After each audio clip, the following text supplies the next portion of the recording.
आज हम स्टार्ट कर रहे हैं मोल कॉन्सेप्ट का लेक्चर नंबर 14, जो कि हमारा मोल कॉन्सेप्ट का आखिरी लेक्चर भी होगा। तो हम पढ़ रहे थे friend volume strength. Volume strength के जितने भी कॉन्सेप्ट हैं हमने पिछले लेक्चर में कंप्लीट कर दिया था। इस लेक्चर में एक दो क्वेश्चन सॉल्व करेंगे वॉल्यूम स्ट्रेंथ के साथ में ही। आज के लेक्चर में हम एक इंपॉर्टेंट टॉपिक डिस्कस करेंगे जो कि आपका इडियोमेट्री। ठीक है, चलिए स्टार्ट करते हैं आज का लेक्चर। तो volume strength of H2O2, volume strength of H2O2।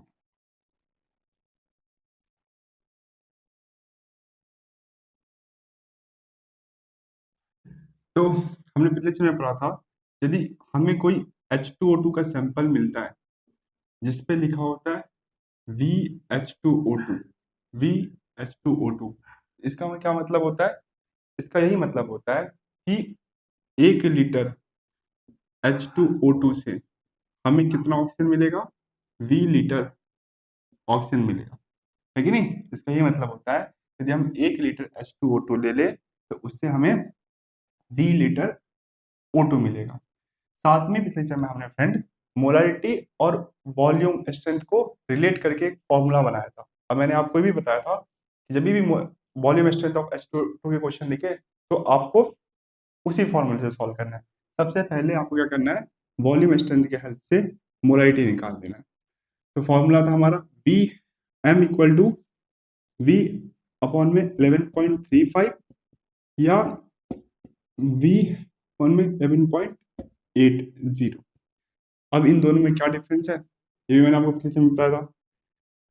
यदि आप ओल्ड कन्वर्जन लेंगे, एसटीपी का यदि आप ओल्ड कन्वर्जन लेंगे, ओल्ड कन्वेंशन कन्वेंशन ना,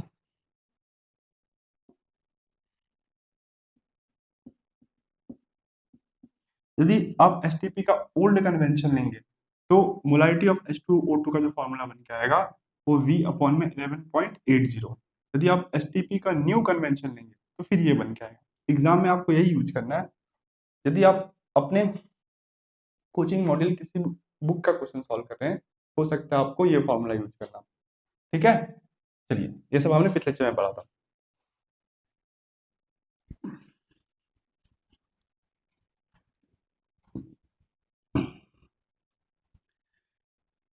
चलिए क्वेश्चन सॉल्व करते हैं। Calculate maximum volume of O2 evolve at STP on decomposition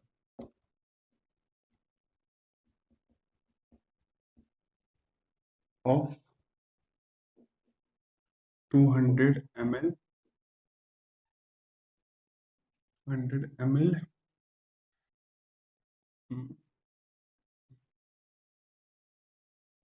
45.44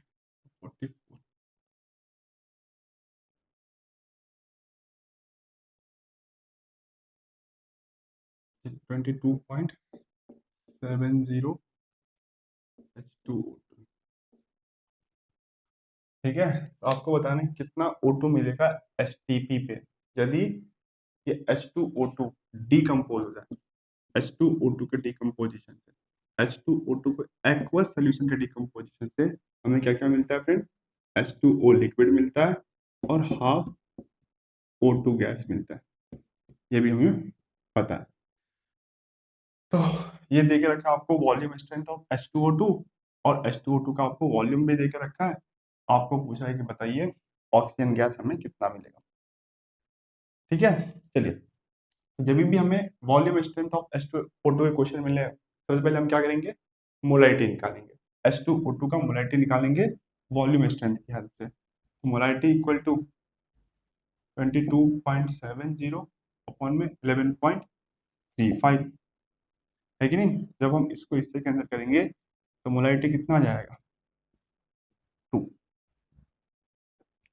तो H2O2 का हमें मोलैलिटी कितना मिल गया फ्रेंड 2। अब हम मोल्स निकाल लेते हैं H2O2 का।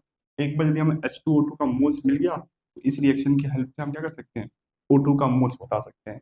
और क्योंकि ये कंडीशन जो है ये एसटीपी वाली है, तो एसटीपी पे मोल से कैसे किसी भी गैस का यदि मोल दिया हो तो हम कैसे वॉल्यूम निकाल सकते हैं वो हमें पता है। हमें क्या चाहिए ऑक्सीजन का मोल चाहिए।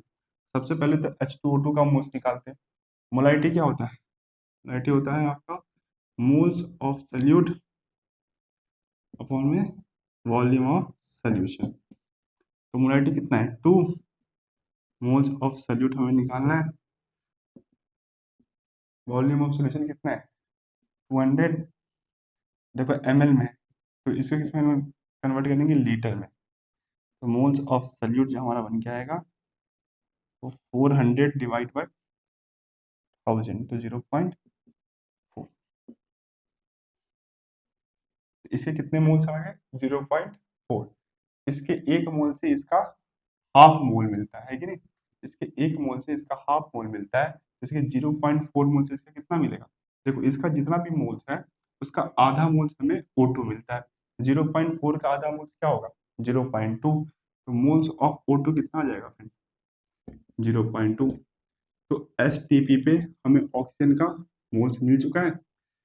हमें फॉर्मूला पता है moles equal to volume of gas at STP upon में 22.7 या 22.4। वो भी डिपेंड करता है कि कौन सा कन्वेंशन। यदि ओल्ड कन्वेंशन होगा 22.4 और न्यू कन्वेंशन होगा 22.7। तो मोल्स कितना है 0.2 22.7। तो वॉल्यूम लीटर में आ जाएगा आपका और ये कितना हो जाएगा 14 5 और ये 4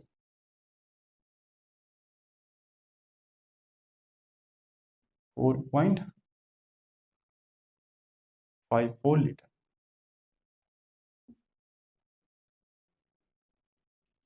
तो ऐसे टाइप के क्वेश्चन हमें मिल सकते हैं। ठीक है ठीक है ना।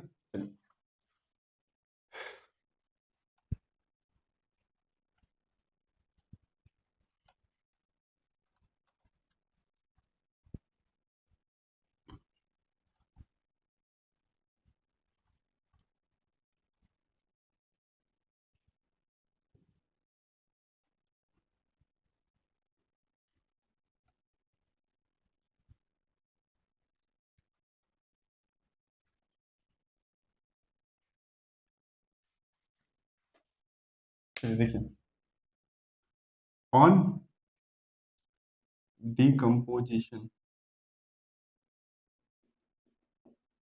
of H2O2 on decomposition of H2O2 18 gram H2O is obtained।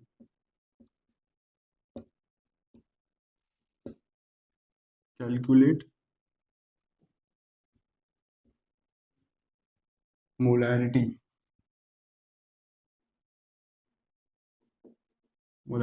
of H2O2। ठीक है। इस बार क्या कह रहे हैं कि H2O2 का एक एक्वस सॉल्यूशन है जिसके डिकम्पोजिशन से हमें पता है H2O और क्या मिलता है हाफ O2 मिलता है।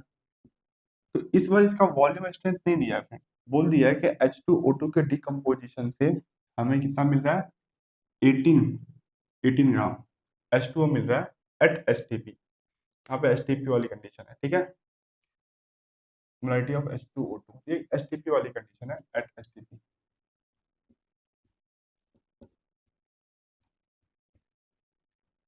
तो आपको पूछ रहा है कि आप H2O2 का मोलारिटी बताइए। तो H2O2 का मोलारिटी कैसे निकालते हैं। हमें पता है molarity equal to volume strength of H2O2 one में 11.35 हमें ये पता है। पर दिक्कत क्या है फ्रेंड, इस बार हमें डायरेक्ट वॉल्यूम स्ट्रेंथ नहीं दिया गया, हमें वॉल्यूम स्ट्रेंथ नहीं दिया गया है। हमें क्या दिया गया, H2O के मोल्स दिए गए, H2O2 के क्या दिए गए, मोल्स, मास दिए गए, तो मोल्स निकाल लेंगे। तो हम कैसे वॉल्यूम स्ट्रेंथ निकालें? देखिए, यदि H2O2 का वॉल्यूम स्ट्रेंथ 20V है, इसका क्या मतलब है फ्रेंड बताइए, कि H2O2 एक मोल, 1 लीटर H2O2 से हमें कितना 20 लीटर O2 मिलता है। मतलब इस रिएक्शन में हमें कितना O2 मिलेगा, कितना O2 मिलेगा, वही तो होता है वॉल्यूम स्ट्रेंथ ऑफ H2O2, है कि नहीं फ्रेंड?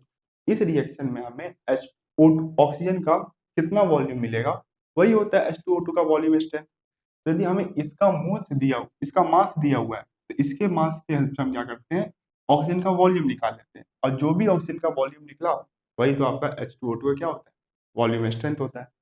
ठीक है, चलिए, तो इसका मास देके रखा है तो इसका मोल्स निकाल लेंगे, कितना है, 18 ग्राम इसका मास है, तो moles of H2O, mass upon में मोलार मास, तो 18/18 तो 1, तो कितना मोल्स निकल के आ गया H2O2 का, एक। तो इसके एक मोल से कितना ऑक्सीजन मिलता है फ्रेंड, इसके एक मोल से इसका हाफ मोल ऑक्सीजन मिलता है।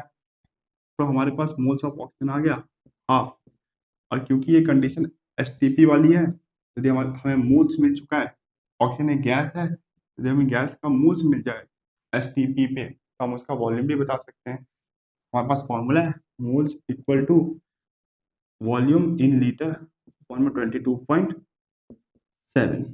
तो मोल्स कितना है, हाफ, वॉल्यूम हमें निकालना है 22.7, तो जो वॉल्यूम आ जाएगा वो 11.35 आ जाएगा।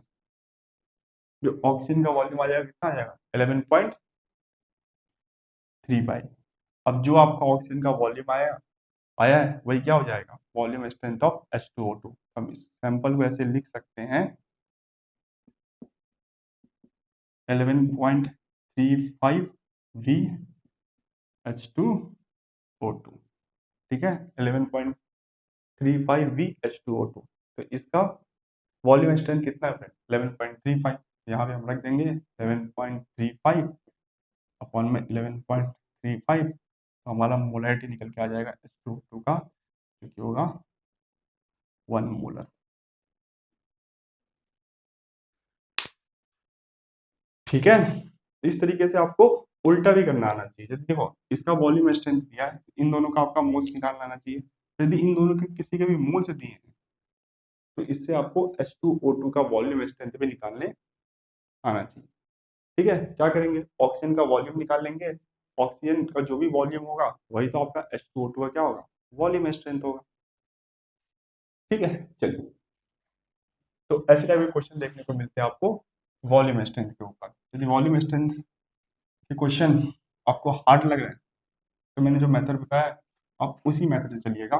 सबसे पहले आप, जैसे ही आपने देखा कि वॉल्यूम स्ट्रेंथ ऑफ H2O2 का क्वेश्चन है, सबसे पहले आप H2O2 का मोलारिटी निकाल लेना। यदि वॉल्यूम स्ट्रेंथ दिया है तो आप मोलारिटी निकालना। एक बार यदि आपने मोलारिटी निकाल लिया, उसके बाद तो सारा कैलकुलेशन किसका होगा, मोल्स का होगा। और मोल्स का कैलकुलेशन तो आपको बहुत अच्छे तरीके से करने आता है। आता है कि नहीं आता है, आता है ना। हम्म।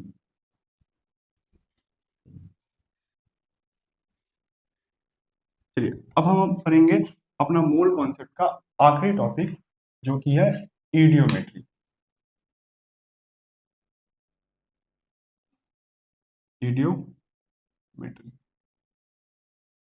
अब ईडियोमेट्री से फ्रेंड पहले तो बहुत सारे क्वेश्चन आते थे, जेई मेन, जेई एडवांस में, पर रिसेंट के टाइम में इससे एक भी क्वेश्चन नहीं पूछे गए। तो स्टूडेंट सोचते हैं शायद ये टॉपिक जो है जेई में से, या जेई मेन या जेई एडवांस के टॉपिक जो सिलेबस में से हट गया है, और इसको निगलेक्ट कर देते हैं, इसको छोड़ देते हैं, और एग्जामिनर इसी का वेट करता है। उसको पता है कि स्टूडेंट बहुत सालों से यदि इसके ऊपर क्वेश्चन नहीं आ रहा है, स्टूडेंट इस टॉपिक को भूल चुके हैं और इसी का फायदा उठा के इस टॉपिक के ऊपर वो क्वेश्चन डालेगा। हो सकता है इस साल या आने वाले 1 या 2 साल में इस टॉपिक के ऊपर आपको जेईई में क्वेश्चन दिखे, जेईई मेन या जेईई एडवांस में। यदि आप नीट के स्टूडेंट हैं, यदि आप स्कूल के स्टूडेंट हैं, तो आप टॉपिक को छोड़ सकते हैं। मेरे को नहीं लगता नीट में इस टॉपिक के ऊपर क्वेश्चन पूछेंगे। ठीक है, चलिए इडियोमेट्री। तो क्या होता है इडियोमेट्री? देखिए, it is a method, it is a method use to determine molecular formula of hydrocarbon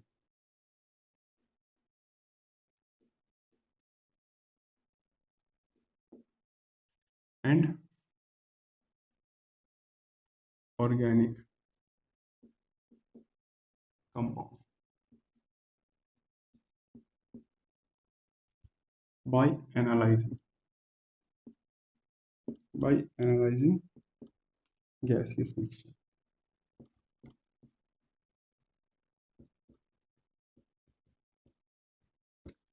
तो हम क्या करते हैं, इसमें एक मेथड है जिसके हेल्प से हम क्या कर सकते हैं, किसी भी मॉलिक्यूल का या किसी भी कंपाउंड का मॉलिक्यूलर फॉर्मूला निकाल सकते हैं।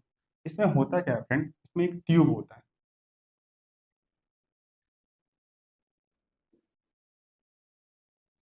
इसमें एक ट्यूब होता है जिसमें क्या होता है, वॉल्यूम, वॉल्यूम जो होता है मार्क होता है या वॉल्यूम ग्रेजुएटेड होता है। किताबों में लिखा होता है वॉल्यूम ग्रेजुएटेड होता है। इसका मतलब ये नहीं कि यहाँ से वॉल्यूम ग्रेजुएट होके गया है, यहाँ से वॉल्यूम बीटेक एमबीबीएस से लिया, नहीं। वॉल्यूम ग्रेजुएटेड का मतलब होता है कि यहाँ पे वॉल्यूम मार्क होता है, किताबों में लिखा होता है वॉल्यूम ग्रेजुएटेड होता है। इसका मतलब क्या होता है कि यहाँ पे वॉल्यूम जो होता है मार्क होता है।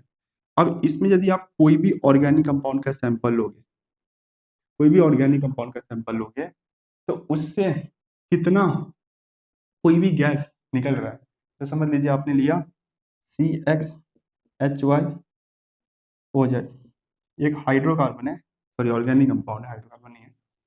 इसको जब आप ऑक्सीजन के साथ रिएक्शन कराओगे तो आपको पता है इसे क्या मिलता है, CO2 और H2O। तो इस रिएक्शन में जो CO2 गैस निकल रहा है, CO2 गैस निकल रहा है, हम क्या कर सकते हैं, इस ट्यूब की हेल्प से CO2 गैस का हम वॉल्यूम बता सकते हैं, CO2 गैस का वॉल्यूम बता सकते हैं। यदि हम CO2 गैस का वॉल्यूम बता सकते हैं तो CO2 गैस के वॉल्यूम से हम क्या कर सकते हैं, इस ऑर्गेनिक कंपाउंड का मोलार मास भी निकाल सकते हैं। इस तरीके से हम ईडियोमेट्री में क्या करते हैं, किसी भी मॉलिक्यूल या किसी भी कंपाउंड का मॉलिक्यूलर मास निकालते हैं, उसके गैसेस मिक्सचर का एनालिसिस करके। ठीक है, ठीक है ना। चलिए, अब इसमें क्या होता है फ्रेंड, 4-5 पॉइंट्स होते हैं, उन पॉइंट्स को आपको ध्यान देना होता है। यदि आपने उस पॉइंट को ध्यान दे लिया, समझ लिया, तो ईडियोमेट्री क्वेश्चन आपसे बन जाएंगे।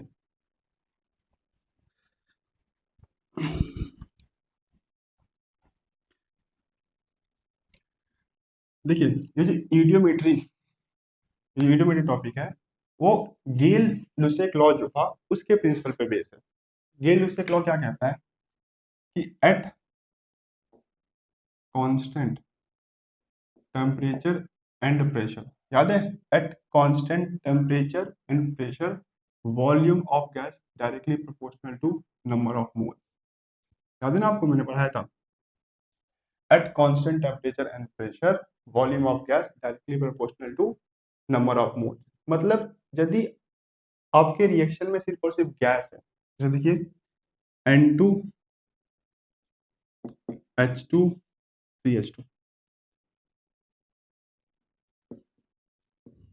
और 2NH3, तो इसके लिए फ्रेंड हम बोल सकते हैं कि 1 मोल नाइट्रोजन का 3 मोल हाइड्रोजन के साथ रिएक्ट करके 2 मोल NH3 बनाता है।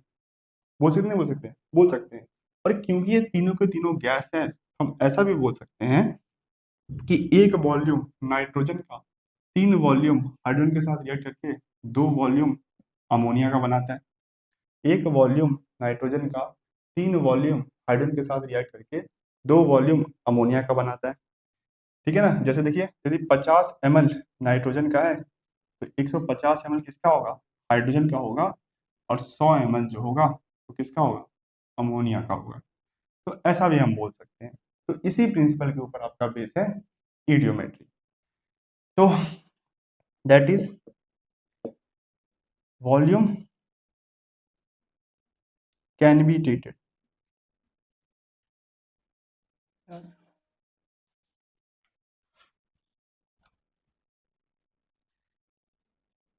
we can treat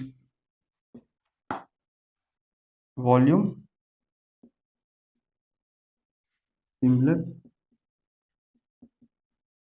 as moles।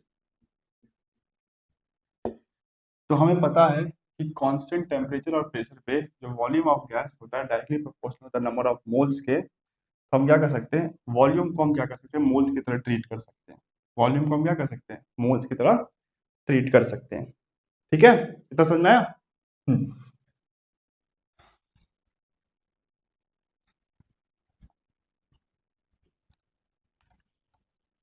चलिए, ये हो गया इसका पहला point.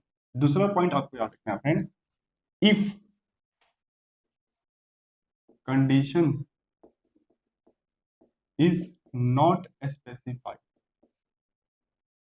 not specified, then consider a room temperature, room temperature।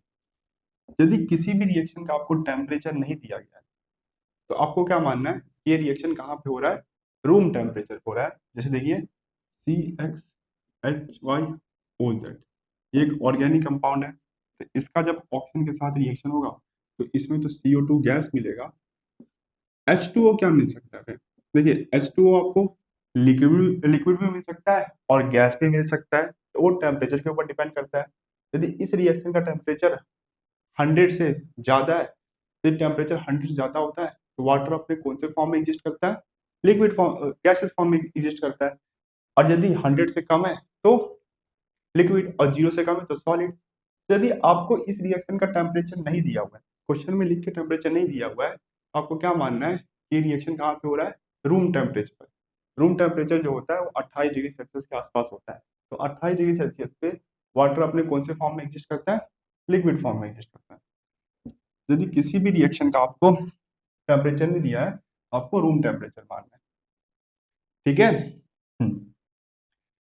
If not specified,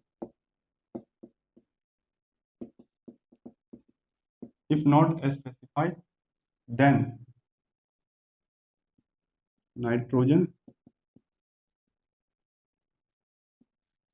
consider, then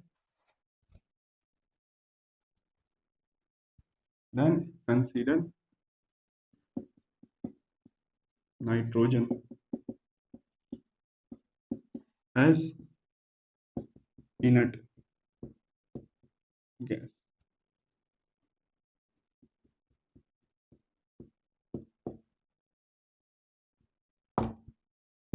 यदि आपको रिएक्शन में लिख के नहीं दिया है कि नाइट्रोजन रिएक्ट कर रहा है, यदि आपको लिख के नहीं दिया है कि नाइट्रोजन रिएक्ट कर रहा है, तो फिर आपको क्या मानना है कि नाइट्रोजन रिएक्ट नहीं कर रहा है।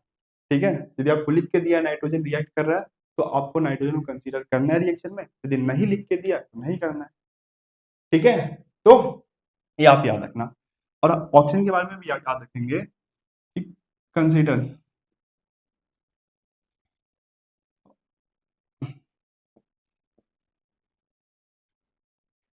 Always consider oxygen in excess if not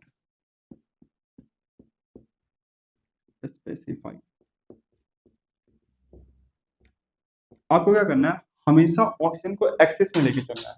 हमेशा आपको क्या करना है, ऑक्सीजन को एक्सेस में लेके चलना है। यदि रिएक्शन में स्पेसिफाई नहीं किया, यदि रिएक्शन में स्पेसिफाई कर दिया ऑक्सीजन का अमाउंट, तो फिर जो अमाउंट स्पेसिफाई किया है वही लेना है आपको। यदि नहीं स्पेसिफाई किया है, हमेशा आपको ऑक्सीजन को किस में लेके चलना है, एक्सेस में लेके चलना है, मतलब आपका ऑक्सीजन कभी भी लिमिटिंग रिएजेंट नहीं बन सकता। ठीक है, तो ये कुछ पॉइंट है जो आप याद रखेंगे। ठीक है, बताइए, सबसे पहला हमने पढ़ा कि जो आपका इडियोमेट्री है ये गेल लुसेक के प्रिंसिपल के ऊपर बेस है, जो ये कहता है एट कांस्टेंट टेम्परेचर और pressure volume of gas directly proportional to number of moles. इसका मतलब क्या है कि हम वॉल्यूम को मोल्स की तरह ट्रीट कर सकते हैं। ठीक है, उसके बाद किसके लिए, सिर्फ और सिर्फ गैसियस गैसियस रिएक्टेंट और गैसियस प्रोडक्ट के लिए हम ऐसा कर सकते हैं कि वॉल्यूम को मोल्स की तरह ट्रीट कर सकते हैं। और यदि आपको किसी भी रिएक्शन में कंडीशन स्पेसिफाई नहीं किया गया, मतलब किसी भी रिएक्शन का टेम्परेचर आपको नहीं दिया गया, तो आपको मानना है कि रिएक्शन कहाँ पे हो रहा है, रूम टेम्परेचर पे हो रहा है, और रूम टेम्परेचर में मॉलिक्यूलर कंपाउंड का जो भी स्टेट होगा आपको वही स्टेट लिखना है। ठीक है, if not specified then consider nitrogen as inert gas. यदि आपको रिएक्शन में लिख के नहीं दिया है कि नाइट्रोजन रिएक्ट कर रहा है, तो आपको नाइट्रोजन को इनर्ट मानना है। ऐसा नहीं मानना है कि नाइट्रोजन इस रिएक्शन में पार्टिसिपेट करेगा। यदि लिख के दिया है तो मानना है, नहीं लिख के दिया तो नहीं मानना है। और हमेशा आपको ऑक्सीजन किस में लेना है, एक्सेस में मानना है। यदि उसको स्पेसिफाई नहीं किया, यदि उसके अमाउंट को स्पेसिफाई कर दिया है तो जो भी अमाउंट है उसको कंसिडर करना है। यदि स्पेसिफाई नहीं किया है, यदि स्पेसिफाई नहीं किया है तो ऑक्सीजन हमेशा आपको एक्सेस में लेना है। इसका मतलब ऑक्सीजन आपका एलआर कभी नहीं बन सकता यदि नहीं दिया है। ठीक है, चलिए।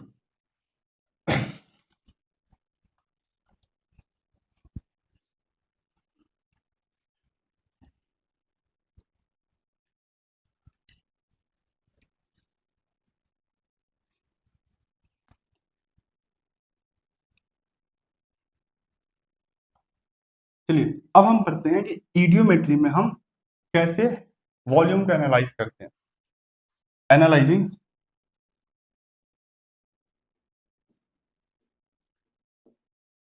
Volume of gaseous mixture.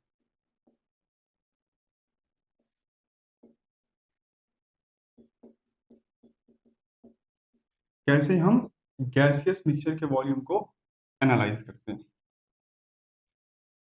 देखिए, एक कंटेनर था जिसमें 3 गैस है, ए, बी और सी। ये 3 गैस है कंटेनर में, और कंटेनर का फ्रेंड जो वॉल्यूम है वो है 80 ml। 80 ml, इसमें तीनों गैस है और तीनों गैस का मिला के 80 ml वॉल्यूम है। बताया नहीं कि ए का कितना है, बी का कितना है, सी का कितना है। अब आपने क्या किया, इस कंटेनर में एक रिएजेंट पास किया, एक रिएजेंट पास किया। तो इस गैसेस का आपने क्या किया, किसी एक रिएजेंट के साथ रिएक्शन करवाया, और आपने देखा कि जो रिएजेंट है वो क्या किया, ये जो रिएजेंट है आपका, रिएजेंट 1 इस कंटेनर में से एक गैस को लेके चलेगा। इस कंटेनर में से उसने क्या किया, एक गैस को लेके वो चलेगा। अब कंटेनर में बच गया आपका बी और सी।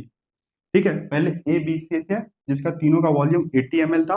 अब जैसे ही आपने रिएजेंट 1 पास किया, रिएजेंट 1 ने बी और सी को कुछ नहीं किया, पर जो भी ए था उसको लेके अपने साथ चलेगा। अब इस कंटेनर का वॉल्यूम बच गया फ्रेंड्स आपका 50 ml। तो अब आप बता सकते हैं कि इसमें ए का कितना वॉल्यूम होगा, कितना, 30 ml। यदि यहाँ से ए चले गया तो ए का जितना वॉल्यूम था वो भी निकल जाएगा। ए का कितना वॉल्यूम होगा, 30 ml। फिर आपने क्या किया, इसमें रिएजेंट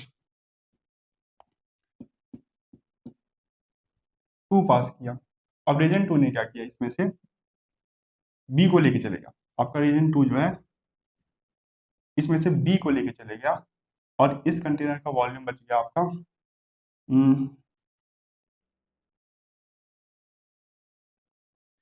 30 ml। इस कंटेनर का वॉल्यूम कितना बच गया, 30 ml। तो रिएजेंट बी अपने साथ किसको लेके जा रहा है, रिएजेंट 2, रिएजेंट 2 अपने साथ लेके जा रहा है बी को। तो क्या आप बी गैस का वॉल्यूम बता सकते हैं, कितना होगा बताइए। बी गैस का जो वॉल्यूम होगा होगा 20 ml। अब कंटेनर में एक ही गैस बचा है और कंटेनर का वॉल्यूम है 30 ml, तो सी गैस का कितना वॉल्यूम था, 30 ml। इस तरीके से हम क्या कर सकते हैं, किसी भी गैसियस मिक्सचर के वॉल्यूम को एनालाइज कर सकते हैं। हम रिएजेंट पास करेंगे, रिएजेंट जो गैस लेके जा रहा है, रिएजेंट अपने साथ जो भी गैस लेके जा रहा है हम क्या करेंगे, पूरे कंटेनर के वॉल्यूम से उस गैस को माइनस कर ले, सॉरी, फाइनल क्या वॉल्यूम आया था कंटेनर का, इनिशियली क्या था, उसमें जो भी डिफरेंस आएगा हम समझ जाएंगे जो वॉल्यूम कम हुआ है, इसलिए कम हुआ है, उस गैस के जाने के कारण कम हुआ है। ठीक है, इस तरीके से हम क्या करते हैं, किसी भी गैसियस मिक्सचर के वॉल्यूम को एनालाइज करते हैं। ठीक है, अब आपको पता होना चाहिए, जैसे हमने बोला कि रिएजेंट 1 जो है ये ए को लेके चलेगा, रिएजेंट 2 जो है बी को लेके चलेगा, तो ये आपको पता होना चाहिए कौन सा रिएजेंट कौन से गैस को लेके जाता है। हाँ, एग्जामिनर आपको कभी लिख के नहीं देगा, यदि इडियोमेट्री के क्वेश्चन आते हैं एग्जामिनर आपको कभी लिख के नहीं देगा कि कौन सा रिएजेंट कौन से गैसेस को लेके जाते हैं। तो 4-5 रिएजेंट है जिसके मैं नाम लिख दे रहा हूँ, वो कौन से गैस को लेके जाता है वो भी आपको याद रखना है। ठीक है, चलिए, क्वेश्चन के थ्रू ही आपको याद होगा, देख के घबरा मत जाना, बस 4 ही 5 रिएजेंट है, ज्यादा नहीं है। ऐसे नहीं कि 50-60 मैंने रिएजेंट दे दिया सबके नाम याद करने, नहीं, 4 ही 5 रिएजेंट है, उससे आपका काम हो जाएगा। देखिए, सबसे पहला रिएजेंट आपको याद रखना है जो कि KOH। KOH अपने साथ लेके जाता है CO2 को, SO2 को और Cl2। जैसे ही आप किसी भी गैसियस मिक्सचर के में KOH लाओगे तो क्या होगा, गैसेस मिक्सचर में जितना CO2 SO2 और क्लोरीन था उसको कौन लेके चले जाएगा, आपका KOH लेके चले जाएगा। दूसरा है Cu2Cl2, ये CO को लेके जाता है। ठीक है, Cu2Cl2 किसको लेके जाता है, CO को लेके जाता है।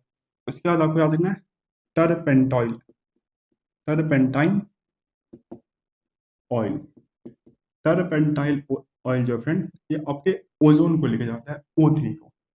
टरपेंटाइन ऑयल किसको लेके जाता है, O3 ओजोन को। अल्कलाइन, पायरा गैलोल, अल्काइल पायरा गैलोल O2 को लेके जाता है। अल्कलाइन पायरा गैलोल किसको लेके जाता है, O2 को लेके जाता है। वाटर, वाटर NH3 और HCl, NH3 और HCl। उसके बाद आपका CuSO4 और CaCl2, ये किसको लेके जाता है, ये वाटर वेपर्स, वाटर वेपर्स को अपने साथ कंबाइन करके लेके जाता है। ये कुछ रिएजेंट है जो आपको पता होना चाहिए, जब भी यूडियोमेट्री के क्वेश्चन आएंगे, यदि ये रिएजेंट पास हो रहा है आपके गैसेस मिक्सचर में, आपको समझ जाना है कौन से गैस को अपने साथ लेके जाए। यदि KOH हुआ, और मैक्सिमम इसका KOH का ही आता है, KOH जब रहेगा तो CO2 को लेके जाएगा, SO2 को लेके जाएगा और क्लोरीन को लेके जाएगा। CuCl2 जो होगा वो CO को लेके जाएगा, टरपेंटाइल ऑयल जो होगा वो O3 को लेके जाएगा। उसके बाद अल्कलाइन पायरा गैलोल जो होगा वो O2 को लेके जाएगा। वाटर जो होगा वो NH3 और HCl को लेके जाएगा। कॉपर सल्फेट और कैल्शियम क्लोराइड वाटर वेपर्स को लेके जाता है। ठीक है, ये आपको याद रखना है कौन सा रिएजेंट कौन से गैस के साथ कंबाइन होता है। ठीक है, चलिए,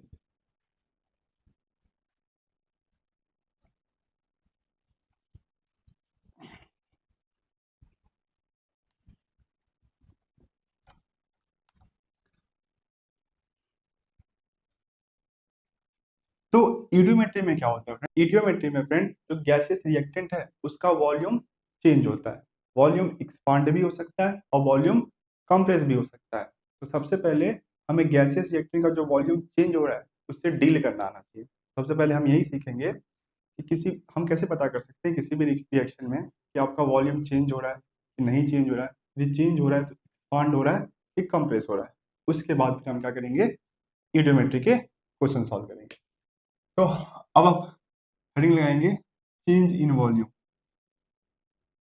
change in volume during reaction, during gaseous reaction, gaseous reaction.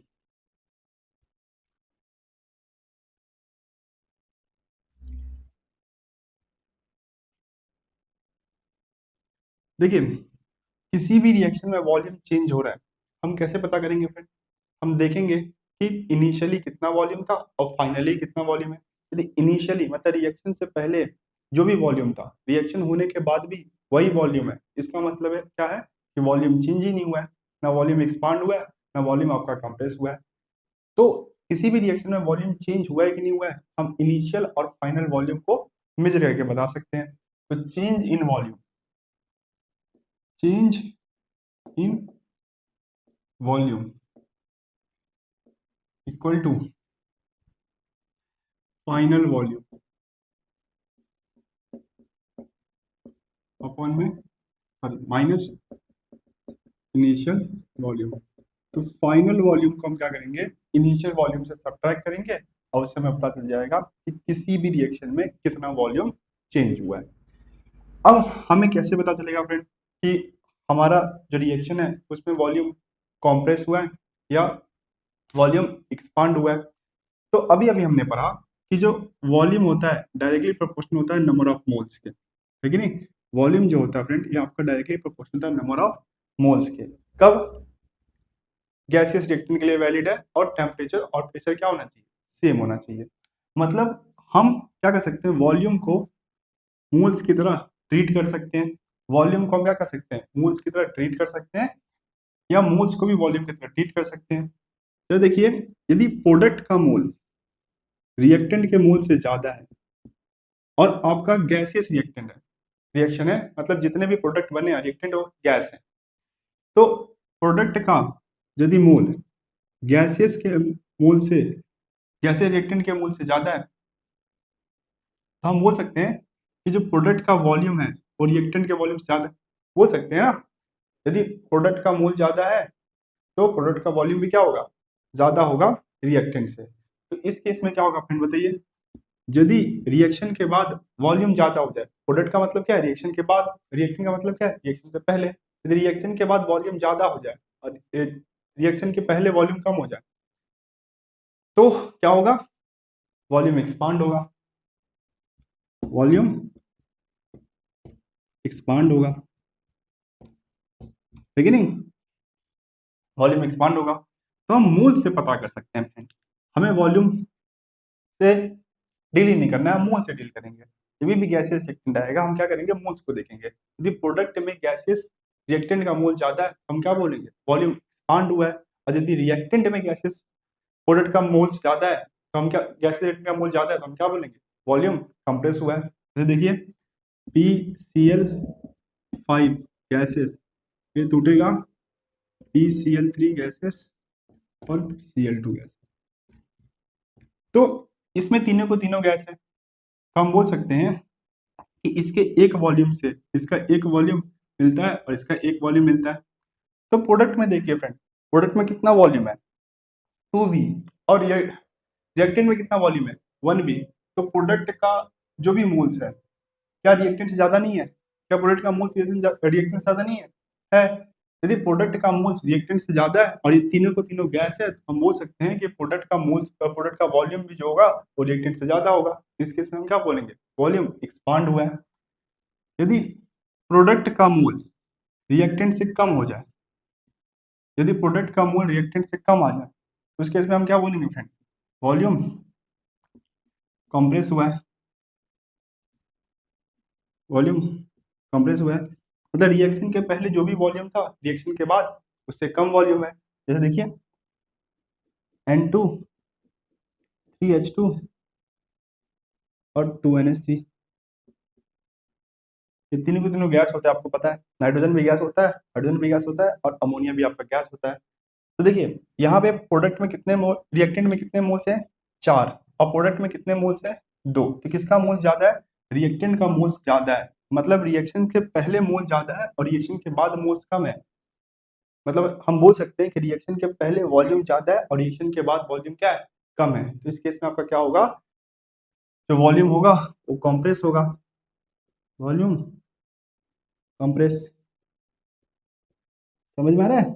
Volume expand कब होगा, वॉल्यूम कंप्रेस कब होगा? हम वॉल्यूम को देखेंगे ही नहीं, हम मोल्स को देखेंगे। हम मोल्स देख के बताएंगे। यदि प्रोडक्ट का मोल ज्यादा होगा रिएक्टेंट के मोल से, हम बोल देंगे वॉल्यूम कंप्रेस हुआ है। यदि प्रोडक्ट का मोल रिएक्टेंट से कम होगा हम क्या बोलेंगे, वॉल्यूम एक्सपांड हुआ है। और यहाँ पे क्या होगा, वॉल्यूम कंप्रेस हुआ है। और यदि प्रोडक्ट का मोल्स और रिएक्टेंट का मोल सेम हो जाए, यदि प्रोडक्ट का मोल्स और रिएक्टेंट का मोल्स सेम हो जाए, हम क्या बोलेंगे, ना वॉल्यूम कॉम्प्रेस हुआ है ना वॉल्यूम एक्सपांड हुआ है। मतलब रिएक्शन के पहले जितना वॉल्यूम था, रिएक्शन के बाद भी उतना ही वॉल्यूम होगा। जैसे देखिए H2 gases, I2 gases, 2HI। देखिए क्या हम यहाँ नहीं बोल सकते हैं कि moles of product equal two moles of reactant. Reactant के भी 2 मोल्स है और प्रोडक्ट के भी कितने हैं, 2 मोल्स है। तो यहाँ पे ना वॉल्यूम कॉम्प्रेस होगा ना वॉल्यूम एक्सपांड होगा, यहाँ पे वॉल्यूम क्या हो जाएगा, इक्वल हो जाएगा। इस तरीके से हम बताएंगे किसी भी गैसीय रिएक्टेंट में हम क्या करेंगे, वॉल्यूम चेंज हुआ है कि नहीं, और वॉल्यूम चेंज में भी कॉम्प्रेस हुआ है एक्सपांड हुआ है, हम मोल्स को देख के बताएंगे। हम वॉल्यूम को देखेंगे ना मोल्स को देखेंगे, हम देखेंगे कि किसका मोल ज्यादा है। यदि प्रोडक्ट का मोल ज्यादा है तो एक्सपांड, रिएक्टेंट का मोल ज्यादा है तो कॉम्प्रेस, दोनों के मोल इक्वल है तो वॉल्यूम क्या होगा, इक्वल होगा, नहीं कॉम्प्रेस होगा और नहीं एक्सपांड होगा। ठीक है, ठीक है ना। चलिए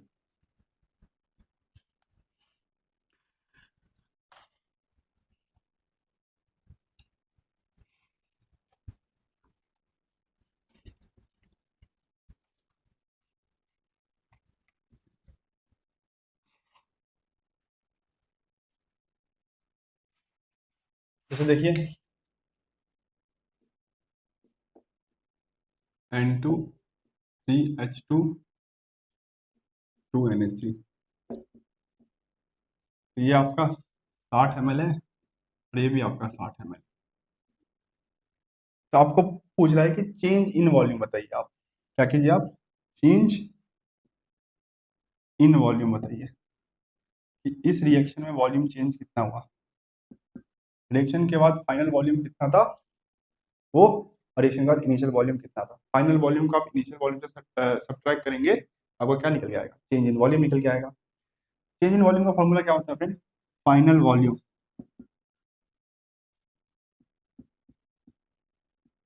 माइनस इनिशियल वॉल्यूम, यही होता है ना चेंज इन वॉल्यूम का फॉर्मूला। फाइनल वॉल्यूम तो हमें पता नहीं है पर इनिशियल वॉल्यूम पता है। इनिशियल बताइए कितना वॉल्यूम है,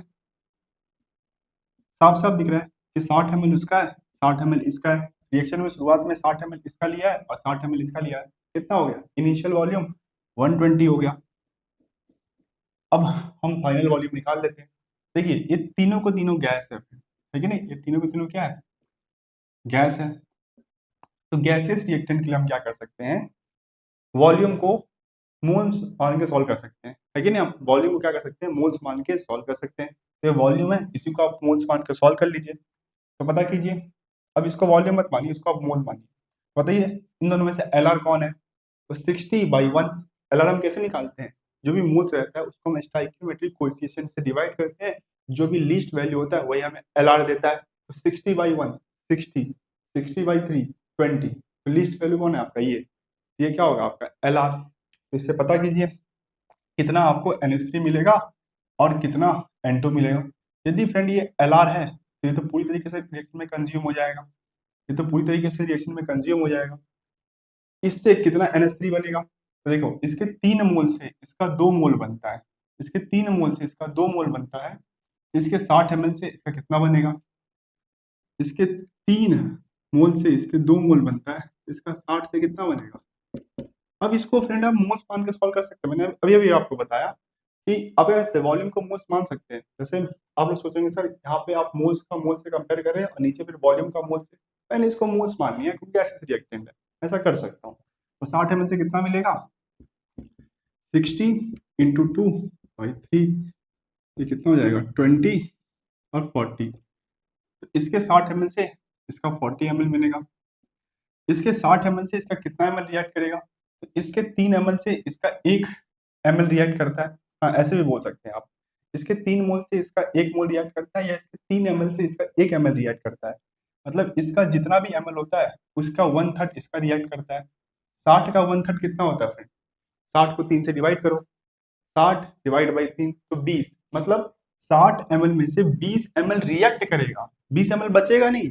60 ml में से 20 ml रिएक्ट करेगा, बच कितना गया 40, तो 40 ml इसका बचेगा, ये पूरी तरीके से कंज्यूम हो गया। ये हो गया आपका final volume. Final reaction complete होने के बाद आपको क्या मिला, 40 ml आपको NH3 मिला और 40 ml जो है नाइट्रोजन बच गया, क्योंकि ये लिमिटिंग रिएजेंट था तो पूरी तरीके से कंज्यूम हो गया। तो फाइनल वॉल्यूम आपको क्या मिला, तो रिएक्शन कंप्लीट होने के बाद आपको NH3 का 40 ml मिला और N2 का 40 ml मिला। तो फाइनल वॉल्यूम कितना हो जाएगा फ्रेंड 80, और इनिशियली कितना था 120, तो वॉल्यूम चेंज कितना आया -40। अब ये माइनस का क्या मतलब है, माइनस का मतलब है कि वॉल्यूम कॉम्प्रेस हुआ है, वॉल्यूम कॉम्प्रेस हुआ है। देखो रिएक्शन में पहले कितना था 120 ml था, इनिशियल वॉल्यूम जो था फ्रेंड वो कितना था 120 था, और फाइनल वॉल्यूम कितना है 80। तो देखो ना वॉल्यूम कॉम्प्रेस हुआ है, रिएक्शन से पहले 120 था और रिएक्शन के बाद कितना हो गया 80 हो गया, मतलब रिएक्शन में क्या हुआ 40 ml का जो वॉल्यूम है वो कंप्रेस हुआ है, वॉल्यूम क्या हुआ कंप्रेस हुआ है, इसलिए नेगेटिव साइन है। समझ में आ रहा है, यदि वॉल्यूम में एक्सपांड होता, मतलब शुरुआत में 120 होता और बाद में 160 हो जाता तो प्लस साइन आ जाता। माइनस का मतलब ये, जब भी माइनस आएगा आपको समझ जाना है कि वॉल्यूम कॉम्प्रेस हुआ है, मतलब रिएक्शन में जितना पहले वॉल्यूम था उससे कम आया है रिएक्शन होने के बाद। ठीक है, चलिए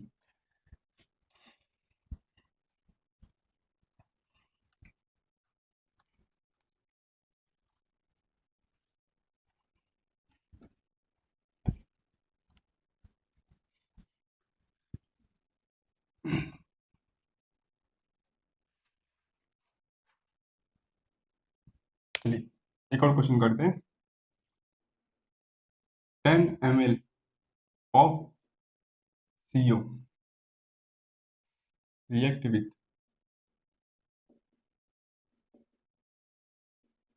10 ml of oxygen, calculate change in volume,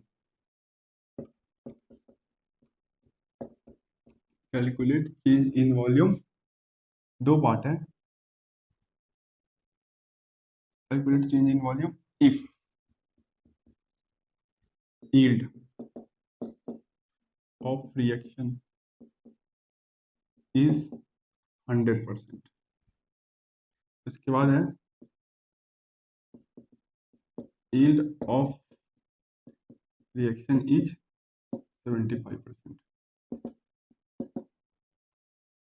तो आपको चेंज इन वॉल्यूम निकालना है कब, जब रिएक्शन का yield 100% है, फिर आपको चेंज इन वॉल्यूम निकालना है जब रिएक्शन का yield 75% है। तो पहले 100% के लिए करते हैं। तो वो यदि yield ऑफ रिएक्शन 100% है ना, उसके लिए हमें क्या करना है नॉर्मल कैलकुलेशन करना है, मतलब हम जो सोच रहे थे हमारे कैलकुलेशन से जितना प्रोडक्ट मिलना चाहिए था उतना ही मिला है, हमारे कैलकुलेशन जितना प्रोडक्ट मिलना चाहिए था हमें उतना ही मिला है, yield का यही मतलब है। तो 100% यदि yield है तो उसका वही मतलब है। तो देखो CO किसके साथ रिएक्ट कर रहा है, O2 के साथ रिएक्ट कर रहा है, आपको क्या मिल रहा है, क्या मिलता है CO2 मिलता है, तो बैलेंस कर लीजिए। जब CO ऑक्सीजन के साथ रिएक्ट करता है तो CO2 मिलता है, इसका 10 ml है, इसका भी 10 ml है। तो क्योंकि ये तीनों को तीनों गैस है, CO भी गैस होता है, ऑक्सीजन भी गैस होता है और CO2 भी गैस होता है, तो हम क्या कर सकते हैं वॉल्यूम को मोल्स की तरह ट्रीट कर सकते हैं, कैसे नहीं कर सकते हैं, कर सकते हैं। तो वॉल्यूम को हम मोल्स की तरह ट्रीट कर सकते हैं। तो बताइए LR कौन, क्या ये LR है, नहीं फ्रेंड ये LR है।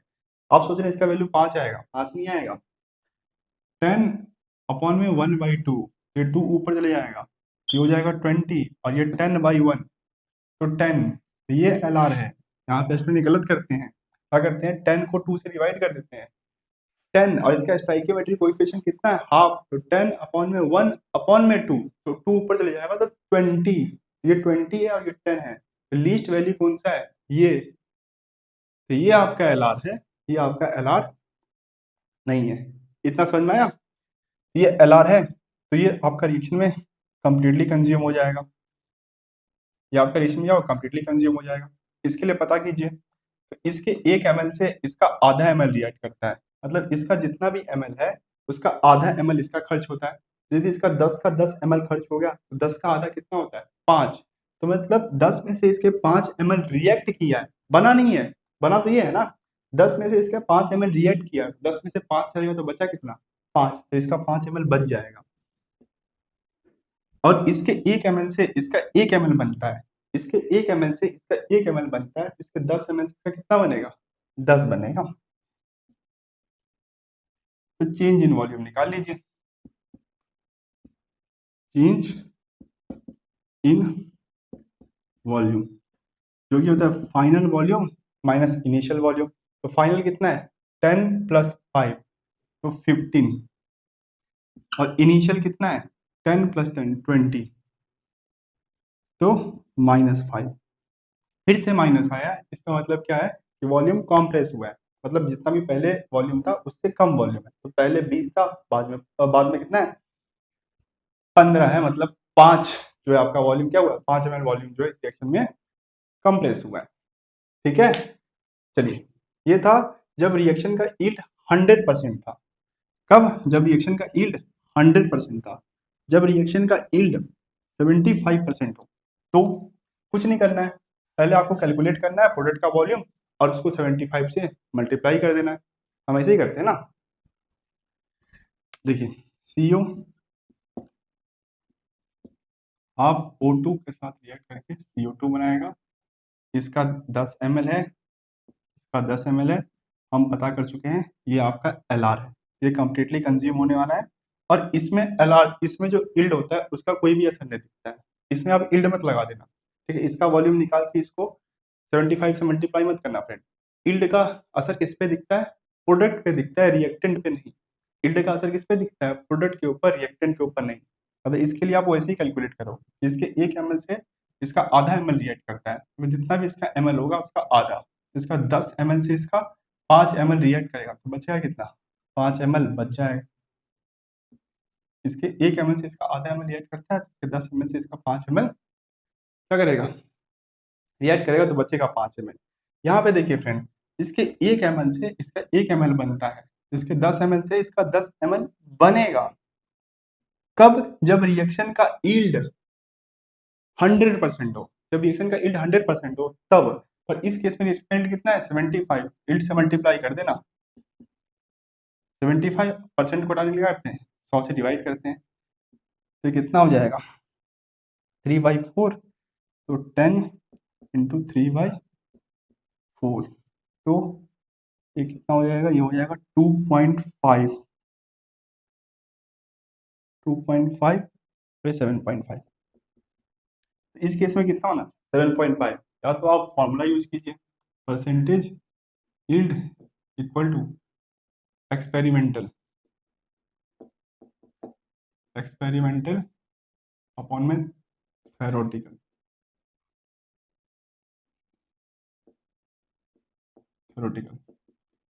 यील्ड कितना है इंटू 100 ना, 75% यील्ड है, और थ्योरेटिकल वैल्यू हमारा कितना आया था, थ्योरेटिकल वैल्यू हमारा 100 आया था, सॉरी 10 आया था। 75 एक्सपेरिमेंटल वैल्यू कैलकुलेट करना है ना हमें, हमारे कैलकुलेशन से क्या ही मतलब है, एक्सपेरिमेंट में कितना मिला उससे हमें मतलब है, यदि यील्ड दिया है तो फिर यहाँ से एक्सपेरिमेंटल वैल्यू निकल के आ जाएगा 10 × 75 × 100 पे ही आ जाएगा। चाहे आप फॉर्मूला लगा कीजिए या तो आप डायरेक्ट कीजिए, ठीक है ना, फॉर्मूला लगा के क्या ही आप करेंगे, डायरेक्ट कीजिए ना। यदि यील्ड दिया है ना तो आपका जो भी प्रोडक्ट आ रहा है, अब यहाँ पे अपन गड़बड़ कर देते हैं, रिएक्टेंट में भी यील्ड को यूज करने लगते हैं। यील्ड रिएक्टेंट के नहीं होता है, प्रोडक्ट के लिए होता है। जो भी आपका प्रोडक्ट का वैल्यू आया ना उसमें आप क्या करना, यील्ड से मल्टीप्लाई करके 100 से डिवाइड कर देना, तो ये आ गया 7.5 हो जाएगा। यदि इस रिएक्शन का यील्ड 75% है तो CO2 का कितना आ जाएगा फ्रेंड, 75% यील्ड के साथ इसका 7.5 ml आ जाएगा वॉल्यूम। तो चेंज इन वॉल्यूम निकाल लीजिए, change in volume, final volume minus initial volume. Final कितना है देखो 12.5, इनिशियली कितना था 10 + 10 तो कितना है 20, फाइनल देखो ना 12.5, इनिशियली कितना था 10 + 10 तो 20, तो कितना आ गया 7.5। अब माइनस फिर से आया है, अब बताइए माइनस से क्या मतलब है, माइनस से क्या मतलब है कि इस रिएक्शन में क्या हुआ है, वॉल्यूम कंप्रेस हुआ है। जितना भी पहले वॉल्यूम था, उससे हमें कम वॉल्यूम मिल रहा है। रिएक्शन होने से पहले जितना भी वॉल्यूम था, रिएक्शन कंप्लीट होने के बाद उससे कम वॉल्यूम मिला है।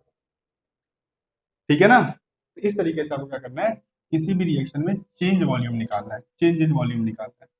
वीडियोमेट्री में आपको क्या होगा, गैसेस ही दिया रहेगा, गैसेस रिएक्टेंट ही दिया होगा। उस केस में यदि आपको चेक करना है कि वॉल्यूम चेंज हो रहा है कि नहीं, या वॉल्यूम कॉम्प्रेस हो रहा है या एक्सपांड हो रहा है, तो आप तो वॉल्यूम को देखिए ही मत, आप इसको देखिए, आप मोल्स को देखिए। यदि रिएक्टेंट का मोल्स प्रोडक्ट से ज्यादा है तो वॉल्यूम कंप्रेस हुआ है, और यदि प्रोडक्ट का मोल रिएक्टेंट से ज्यादा है तो वॉल्यूम एक्सपांड हुआ है। और यदि रिएक्टेंट और प्रोडक्ट दोनों के मोल्स फ्रेंड सेम है तो ना ही वॉल्यूम कंप्रेस हुआ है और ना ही वॉल्यूम एक्सपांड हुआ है। ठीक है। इडियोमेट्री के ऊपर मैं कुछ अच्छे क्वेश्चन लाया हूं, आप चाहे तो वीडियो पॉज करके ट्राई कर सकते हैं। तो पहला क्वेश्चन है हमारा, 1 litre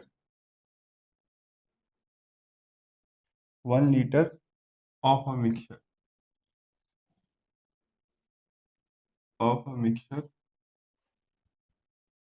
of CO and CO2 is passed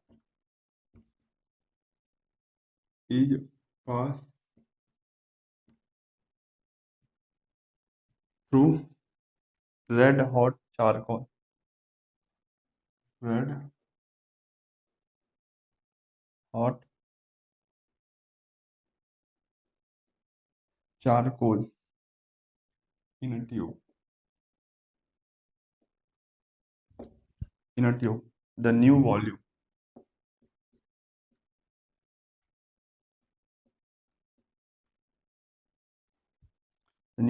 becomes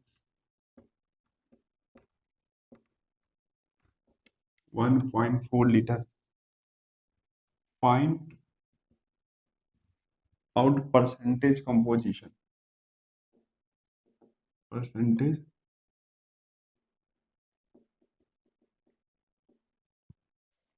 composition of a mixture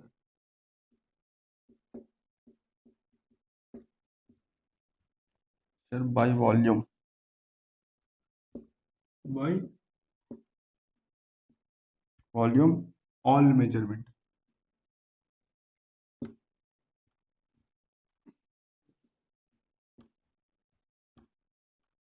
All measurements are made up of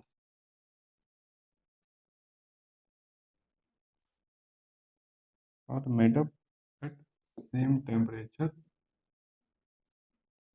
and pressure. ठीक है। तो क्या कह रहा है क्वेश्चन, हमारे पास एक मिक्सचर है, हमारे पास एक गैसियस मिक्सचर है, और इस मिक्सचर का हमें अमाउंट भी देकर रखा है जो कि है 1 लीटर। और इस मिक्सचर में फ्रेंड हमारा दो कंपोनेंट है, एक तो है आपका CO और दूसरा आपका CO2। ठीक है, CO और CO2। उसके बाद मैं क्या कर रहा हूँ, इस मिक्सचर को पास कर रहा हूँ रेड हॉट चारकोल के ऊपर। इसका मतलब यही है कि इस मिक्सचर का मैं कार्बन के साथ रिएक्शन करवा रहा हूँ। चारकोल मतलब कार्बन। तो मैं इस मिक्सचर का जब मैं कार्बन के साथ रिएक्शन करा रहा हूँ तो मेरा नया वॉल्यूम निकल के जो आ रहा है वो 1.4 लीटर आ रहा है। पहले था 1 लीटर, और जैसे इन मिक्सचर को मैं क्या कर रहा हूँ, कार्बन के साथ रिएक्ट कर रहा हूँ, तो वॉल्यूम कितना निकल के आ रहा है, 1.4। तो वॉल्यूम बढ़ गया, पहले 1 लीटर था, अभी 1.4 लीटर हो गया। तो आपको पूछ रहा है कि इस मिक्सचर में इन दोनों का परसेंटेज कंपोजिशन बताइए, ये कितना होगा और ये कितना होगा। चलिए मान लेते हैं कि इसमें इसका परसेंटेज कंपोजिशन जो है वो x है।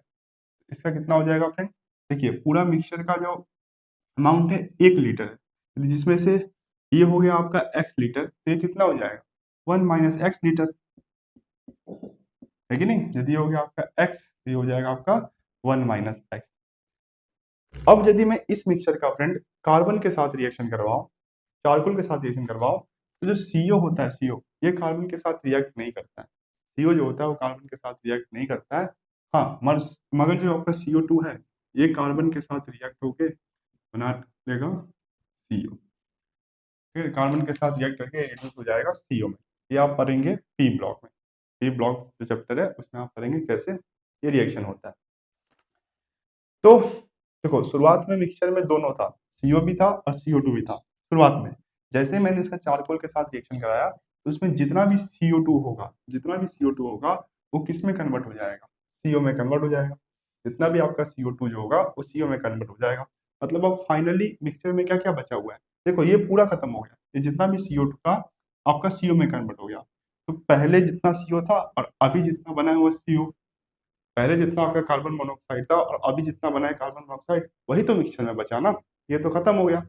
तो जो 1.4 वॉल्यूम है, 1.4 लीटर जो वॉल्यूम है, क्या इसमें CO2 होगा? नहीं, ये नया वॉल्यूम है, इसमें ये CO होगा और इस CO का जितना अमाउंट होगा दोनों को मिला के कितना होगा 1.4 लीटर होगा, CO2 नहीं होगा। समझ में आया ना? तो पता करते हैं कि CO2 से कितना CO बना। देखिए CO2 का कितना अमाउंट था फ्रेंड, 1 माइनस एक्स, इतना ही था हमारे पास CO2 का अमाउंट। 1 लीटर CO2 से आपका 2 लीटर CO बनता है। अब देखो तीनों को तीनों गैस है, नहीं ये और ये गैस, सॉरी ये गैस नहीं है, सॉलिड होता है चारकोल, ये और ये आपका गैस है। तो इसके लिए हम क्या कर सकते हैं फ्रेंड, वॉल्यूम को मोल्स की तरह ट्रीट कर सकते हैं, कर सकते हैं, कर सकते हैं हम वॉल्यूम को मोल्स की तरह ट्रीट कर सकते हैं यदि गैस है तो, गैसेस रिएक्टेंट है या गैस प्रोडक्ट है तो हम बोल सकते हैं इसके 1 लीटर से इसका 2 लीटर बनता है तो इसके 1 माइनस एक्स लीटर से इसका 1 माइनस एक्स लीटर बनेगा। समझ में आ रहा है? इसके 1 लीटर से इसका 2 लीटर बनता है, इसके 1 माइनस एक्स लीटर से 1 माइनस एक्स लीटर बनेगा। ठीक है, और ये आपका CO2 जो है पूरा खत्म हो गया। तो फाइनली मिक्सचर में कौन कौन बचेगा, एक तो आपका ये CO, ये तो पहले से ही था, ये तो रिएक्ट ही नहीं किया कार्बन से, और कार्बन से रिएक्शन होने के बाद ये वाला CO जो बना है वो, यही दोनों होंगे मिक्सचर में। बाकी CO2 जो है आपका कंप्लीटली इस रिएक्शन में कंज्यूम हो जाने वाला है। अब इस जो मिक्सचर, ये मिक्सचर जो है कार्बन के साथ रिएक्ट किया तो फाइनल वॉल्यूम कितना आ गया 1.4। समझ में आया? इसको और इसको मिलाकर जो फाइनल वॉल्यूम है कितना है 1.4। यहाँ से आपको अपनी x की वैल्यू मिल जाएगी, x plus 2 minus 2x equal to 1.4। तो x इक्वल टू कितना हो जाएगा 0.6, मतलब CO का कितना अमाउंट है 0.6 लीटर। तो CO2 कितना हो जाएगा 0.4 लीटर। यदि ये 0.6 लीटर तो कितना हो जाएगा 0.4 लीटर, 1 माइनस 0.6। अब इनका परसेंटेज कंपोजिशन निकालिए। तो परसेंटेज कंपोजिशन कैसे निकालते हैं, इसका अमाउंट जो कि 0.6 पूरे मिक्सचर का अमाउंट 1 इंटू 100 कितना आ गया 60%। इसका बताइए, इसका अमाउंट 0.4 पूरे मिक्सचर का अमाउंट 1 इंटू 100 कितना आ गया 40। ठीक है, तो इसमें बस आपको ये पता होना चाहिए था CO2 जो होता है वो कार्बन के साथ रिएक्ट करके CO बना देता है, और ये जो आपका CO है इस कार्बन के साथ रिएक्ट नहीं करता है। यदि आपको पता था फिर ये क्वेश्चन आपके लिए आसान हो जाता। ठीक है, तो इस तरीके से हमें क्या करना है, गैसेस मिक्सचर को एनालाइज करना है। चलिए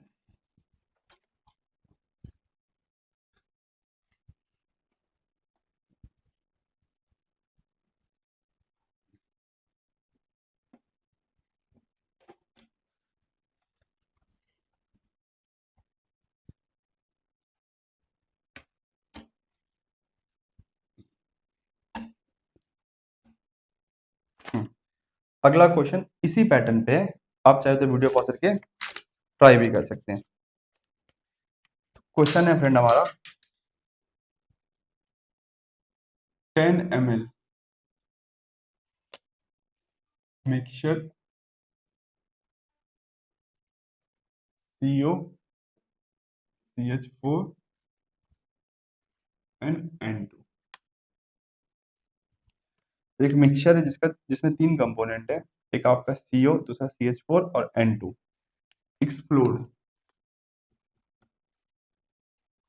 exploded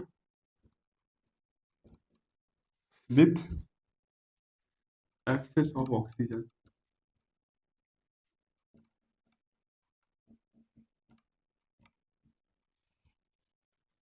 give a contraction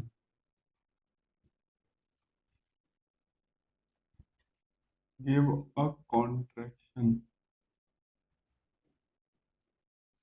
of 6.5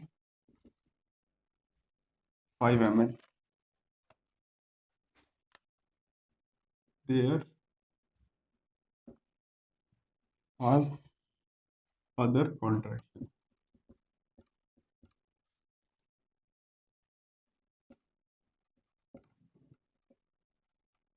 Other contraction of 7 ml. Of 7 ml when the residual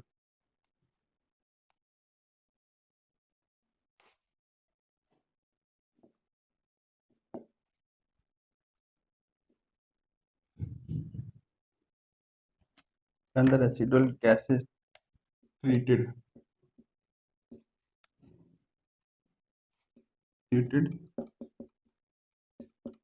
with KOH,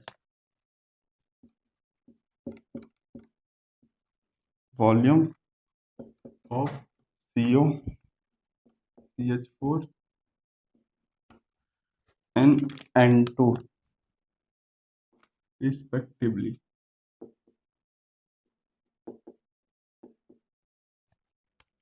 is। तो क्या कह रहा है ये क्वेश्चन? आप चाहे तो वीडियो पॉज करके ट्राई भी कर सकते हैं। मैं 5 सेकेंड देता हूँ। 5 4 3 2 1। तो अभी तक आपने वीडियो पॉज करके ट्राई कर लिया होगा। एक मिक्सचर है जिसका अमाउंट हमने देके रखा है 10 ml। अब इस मिक्सचर में फ्रेंड 3 कंपोनेंट है। एक है आपका CO, दूसरा है आपका CH4 और तीसरा है N2। ठीक है, 10 ml का मिक्सचर है जिसमें 3 कंपोनेंट है, CO, CH4 और N2। अब इसको एक्सप्लोड किया विद एक्सेस ऑफ ऑक्सीजन। इसका मतलब है कि इस मिक्सचर का हमने क्या किया, ऑक्सीजन के साथ रिएक्शन करवाया है। तो इससे हमें क्या मिल रहा है, वॉल्यूम में कॉन्ट्रैक्शन देखने को मिल रहा है 6.5 ml का। जो वॉल्यूम में कॉन्ट्रैक्शन या वॉल्यूम में चेंज देखने को मिल रहा है वो कितने का देखने को मिल रहा है, 6.5 ml का देखने को मिल रहा है। तो बताइए फ्रेंड, यदि हम इसका ऑक्सीजन के साथ रिएक्शन कराएंगे तो क्या इस मिक्सचर के तीनों कंपोनेंट ऑक्सीजन के साथ रिएक्ट करेंगे? यदि आपका आंसर हाँ है, तो एक बार आप ईडियोमेट्री के पॉइंट रिवाइज कीजिए। मैंने आपको बताया था जब आपको क्वेश्चन में स्पेसिफाई करके नहीं दे कि नाइट्रोजन रिएक्ट कर रहा है, जब तक आप क्वेश्चन में स्पेसिफाई करके नहीं दे कि नाइट्रोजन रिएक्ट कर रहा है, तब तक आपको क्या मानना है, नाइट्रोजन को इनेट मानना है। क्या इस क्वेश्चन में कहीं पे भी ऐसा लिखा गया है कि इस मिक्सचर का जो नाइट्रोजन है वो रिएक्ट कर रहा है ऑक्सीजन के साथ?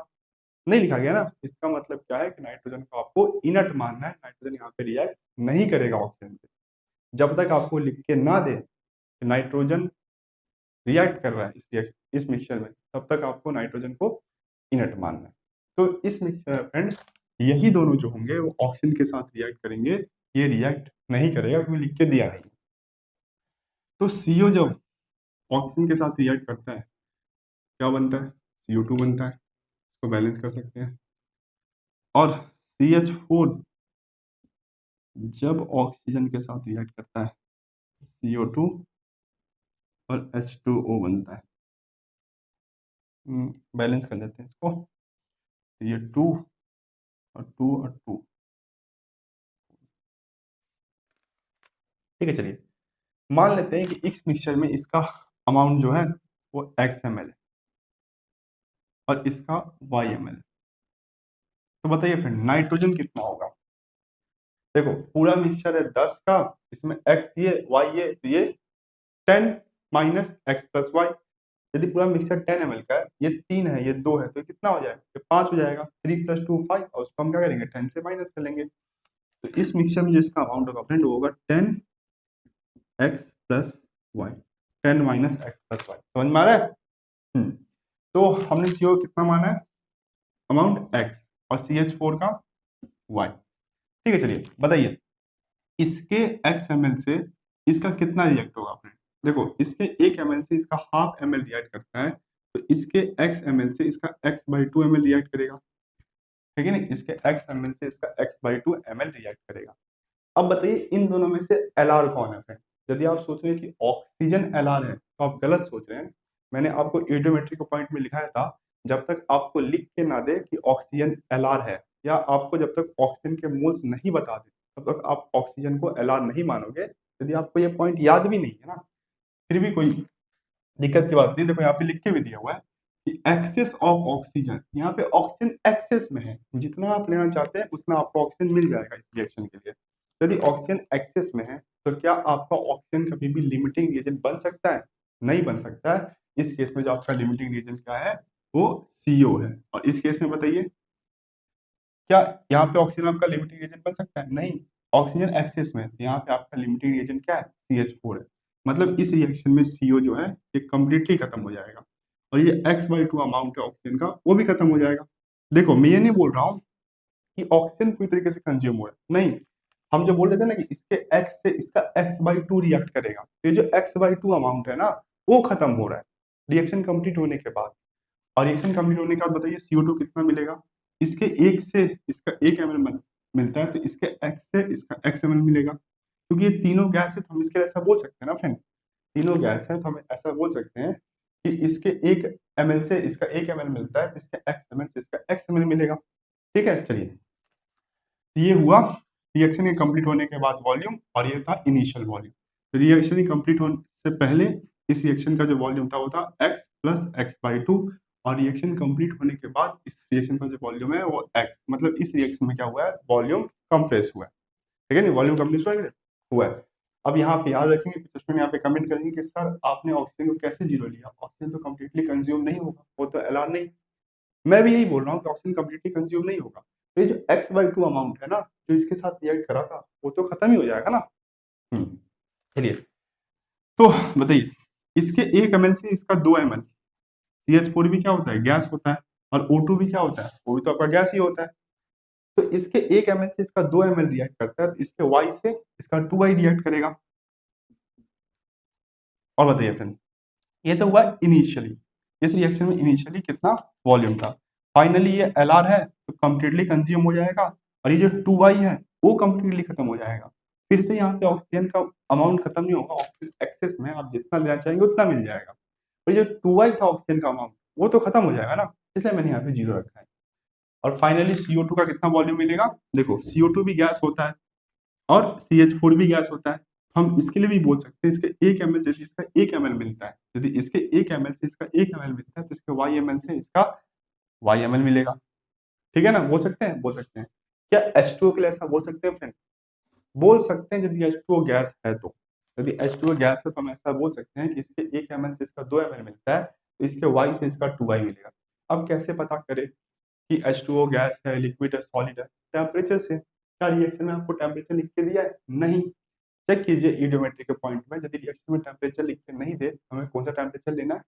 Room temperature. तो क्या रूम टेम्परेचर में H2O गैस फॉर्म में होता है? नहीं, लिक्विड फॉर्म में होता है, इसलिए आप H2O के लिए ऐसे वॉल्यूम नहीं निकाल सकते हैं। ठीक है, तो देखो ये और ये क्या है, रिएक्शन का पहले का वॉल्यूम, और ये x और y क्या है, रिएक्शन कंप्लीट होने के बाद का वॉल्यूम। तो जो आपका चेंज इन वॉल्यूम होता है उसका फॉर्मूला क्या होता है बताइए? चेंज इन वॉल्यूम का जो फॉर्मूला होता है फ्रेंड, वो होता है final volume minus initial volume. ये होता है चेंज इन वॉल्यूम का फॉर्मूला। अब देखो वॉल्यूम में जो चेंज हुआ है वो कैसा हुआ है, कॉन्ट्रैक्शन हुआ है। वॉल्यूम में कॉन्ट्रैक्शन हुआ है 6.5 ml का। यदि कॉन्ट्रैक्शन हुआ है 6.5 ml का, तो आप बताइए मैं -6.5 ml लिखूं या +6.5 ml लिखूं? कॉन्ट्रैक्शन में क्या यूज करते हैं, माइनस, और एक्सपांशन में प्लस। तो कॉन्ट्रैक्शन इसलिए चेंज इन वॉल्यूम की जगह पे क्या लिखूंगा मैं, -6.5। इस रिएक्शन का इनिशियल वॉल्यूम कितना था? इस रिएक्शन का इनिशियल वॉल्यूम जो था वो x प्लस वाई, देखो x plus y, x plus sorry y, y plus x/2 ना, ये साथ में लिखते हैं। तो x प्लस x/2 फिर क्या है, y प्लस 2y। ये इस रिएक्शन का शुरुआत का वॉल्यूम था। देखो मैं ये नहीं बोल रहा हूँ कि इस मिक्सचर का इनिशियल वॉल्यूम इतना था, ये नहीं, मैं नहीं बोल रहा हूँ, मैं बोल रहा हूँ कि इस रिएक्शन का इनिशियल वॉल्यूम इतना था। इस मिक्सचर का यदि आप इनिशियल वॉल्यूम निकालेंगे तो इन दोनों का वॉल्यूम तो आप काउंट करेंगे ही, साथ में आप इसका भी वॉल्यूम काउंट करेंगे। मिक्सचर में तो ये भी है ना, क्या ये किसी के साथ रिएक्ट कर रहा है? नहीं, ये कैसा है? एज इट इज प्रेजेंट है। तो मिक्सचर का जब आप वॉल्यूम निकालोगे फ्रेंड, तो इसका भी वॉल्यूम काउंट करोगे। यदि मिक्सचर का आप इनिशियल वॉल्यूम निकालोगे तो इसके भी वॉल्यूम आप काउंट करेंगे। जैसे इसी क्वेश्चन का जो सेकंड पार्ट है उसमें हमें क्या करना पड़ता है, मिक्सचर का वॉल्यूम पता करना होता है। तो उसमें मैं इसको भी कंसीडर करूंगा, पर इस रिएक्शन में मैं इसको कंसीडर नहीं कर रहा हूँ, क्योंकि चेंज इन वॉल्यूम निकलता है फ्रेंड, वो किसके लिए निकलता है? वो रिएक्शन के लिए निकलता है, मिक्सचर के लिए नहीं निकलता है। तो चेंज इन वॉल्यूम किसके लिए निकलता है?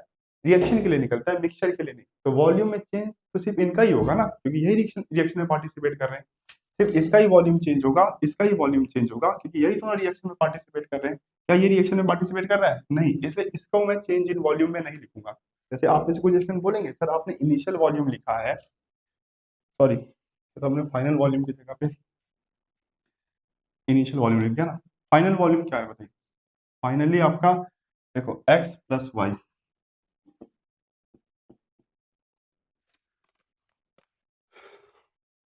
एक्स प्लस वाई, ठीक है, आपका फाइनल वॉल्यूम है।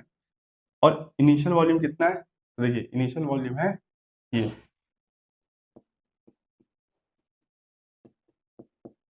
वाई। तो चेंज इन वॉल्यूम निकलता है, किसका निकलता है? रिएक्शन का निकलता है, और ये आपका रिएक्शन में पार्टिसिपेट नहीं कर रहा है, इसलिए हम इसके वॉल्यूम को इसमें नहीं लिखेंगे। वॉल्यूम फाइनल और वॉल्यूम इनिशियल में हम इसके वॉल्यूम को नहीं लिखेंगे। या यदि आप लिख भी लेंगे तो क्या ही फर्क पड़ता है, इनिशियली भी इसका इतना वॉल्यूम था और फाइनली भी इतना ही था, तो कट ही जाएगा ना। और देखो जी, यदि आप वी फाइनल में यदि इसके अमाउंट को ऐड करोगे तो यहाँ पे आप लिखोगे, और इनिशियली भी तो था ही ना मिक्सचर में, कहीं चली तो नहीं गया था, तो आप लिख भी लोगे, फिर वो कट जाएगा, आपके आंसर सही आ जाएगा, तो कॉन्सेप्ट गलत होगा। चेंज इन वॉल्यूम रिएक्शन के लिए निकलता है, और क्योंकि रिएक्शन में पार्टिसिपेट नहीं कर रहा है इसलिए हम इसके वॉल्यूम को यहाँ पे नहीं लिखेंगे, नहीं इनिशियली लिखेंगे नहीं फाइनली लिखेंगे। ठीक है, तो यहाँ पे -6.5, हम क्या करते हैं दोनों साइड माइनस से मल्टीप्लाई कर देते हैं। तो ये हो गया आपका 6.5, देखो ये हो गया माइनस और ये हो गया आपका प्लस। तो x plus x by two y, two y minus x plus y. जब आप ब्रैकेट ओपन करेंगे तो ये माइनस हो जाएगा और ये भी माइनस हो जाएगा, तो minus x plus x cancel, plus y minus y cancel. तो 6.5 जो होगा होगा एक्स बाई टू और टू वाई। ये आ गया आपका पहला इक्वेशन, ठीक है, x प्लस टू अपॉन में टू वाई। चलिए इतना समझ में आया है ना? चलिए अब देखिए फ्रेंड, इस क्वेश्चन का सेकंड पार्ट क्या कह रहा है। ये तो हो गया इस क्वेश्चन का पहला पार्ट, इस क्वेश्चन का सेकंड पार्ट हम देखते हैं।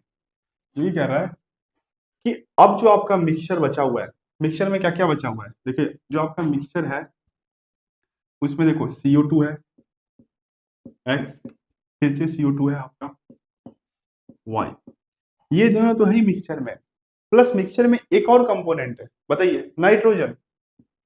नाइट्रोजन भी तो है 10 माइनस एक्स प्लस वाई, इतना ही वॉल्यूम था ना।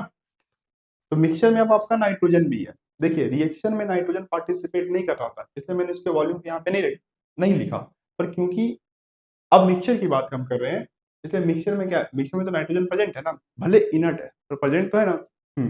अब इस मिक्सचर में जैसे ही आपने KOH पास किया, जैसे ही आपने KOH पास किया, तो जो भी मिक्सचर का वॉल्यूम था, जो भी मिक्सचर का वॉल्यूम था फ्रेंड, उसमें से 7 ml डिक्रीज हो गया। जो भी मिक्सचर का वॉल्यूम था उसमें से क्या हुआ, 7 ml डिक्रीज हो गया। अब सोचिए ऐसा कैसे हुआ होगा। KOH जो है क्या किया होगा, इसमें से कोई गैस जो है अपने साथ लेके चले गया होगा, और उस गैस का जो भी वॉल्यूम था वो इस मिक्सचर में से चले गया, इसलिए इस मिक्सचर में क्या हुआ, आपको वॉल्यूम डिक्रीज होता दिखाई दे रहा है। यही मतलब है ना।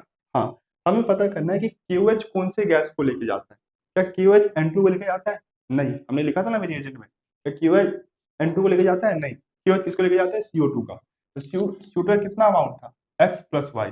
तो जो आपका 7 ml जो वॉल्यूम आपको डिक्रीज होते हुए दिखाई दे रहा है, उसका रीजन क्या है कि जो इसमें CO2 का अमाउंट था x प्लस वाई, वो लेके चले गया आपका QH। तो हम बोल सकते हैं x प्लस वाई जो CO2 का अमाउंट है वो equal to 7 ml, equal to 7 ml बोल सकते हैं ना। तो ये बन गया आपका पहला इक्वेशन, ये बन गया आपका दूसरा इक्वेशन। अब यहाँ से आप क्या कर सकते हैं, सारे गैसेस का अमाउंट पता कर सकते हैं। जैसे नाइट्रोजन का तो यहाँ से डायरेक्ट आपको मिल गया, देखो 10x प्लस वाई कितना है 7, तो 10 माइनस 7 तो 7 ml, 7 ml तो आपको डायरेक्ट मिल गया।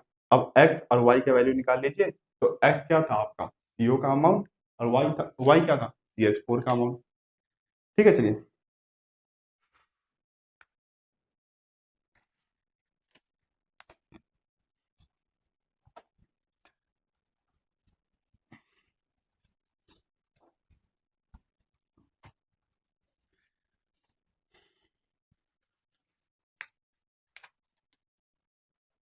देखिए क्या आया 6.5 x बाई 2 और 2y, ये था हमारा पहला इक्वेशन। दूसरा जो था वो 7x प्लस वाई, ये था हमारा दूसरा इक्वेशन। ठीक है, अब इसको सॉल्व कर लेते हैं। कैसे सॉल्व करें, तो इसमें क्या करता हूँ मैं 2 से मल्टीप्लाई कर देता हूँ। ये हो गया आपका 14, 2x और 2y। और क्या करना है, दोनों को मैं सब्ट्रैक्ट कर दे रहा हूँ। तो ये कट गया, ये कितना बच गया आपका,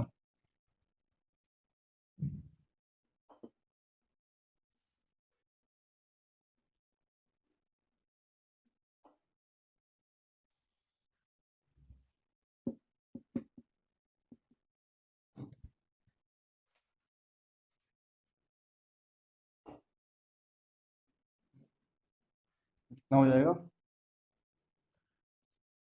3x बाई 2। समझाएगा समझा, क्या किया मैंने यहाँ पे 2 LCM ले लिया है, फिर ये 4 और 4 में से बन गया तो 3, ये माइनस कर दिया, ये इधर जाएगा तो कितना हो जाएगा 15 equal to 3x। x equal to कितना हो गया 5 ml। x हमें मिल गया, हम y भी निकाल लेंगे इसमें से। हम्म,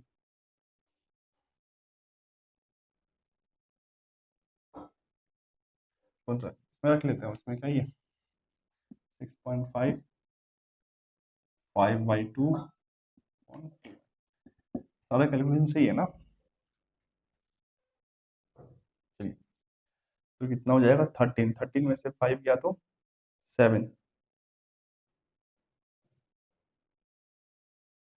7/2 3.5। कुछ गलत हो रहा है क्या,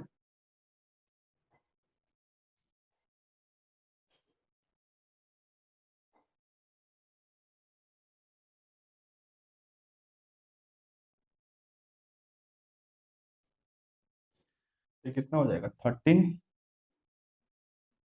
माइनस 5 इक्वल टू 2y। तो 13 में से 5 गया तो 8 ना, 7 नहीं 8 sorry. x equal to y equal to कितना आ रहा है हमारा 4 ml आ रहा है। अभी भी कुछ गलत हो रहा है, कुछ तो गलत हो रहा है। कितना आया था हमारा, नाइट्रोजन हमारा आया था 7 ml, नहीं 3 ml आया था ना। 10 माइनस नाइट्रोजन हमारा आया था 3 ml, तो बच कितना गया 7 ml। 7 ml में इन दोनों का अमाउंट आना चाहिए। अच्छा, 2 से इधर मल्टीप्लाई करके इधर भी करेंगे ना। ठीक है, यहीं पे कैलकुलेशन में गलत हुआ है। 4y 4y टू 8, तो y की वैल्यू कितनी आ जाएगी 2, y आ गया आपका 2। तो ये मिक्सचर था जो कि आपका 10 ml का था, इसमें 3 कंपोनेंट। सबसे पहला था आपका CO, दूसरा CH4 और नाइट्रोजन। तो CO का कितना है, CO का आया 5 ml और CH4 का 2 और इसका 3। ठीक है, समझ में आया। चलिए।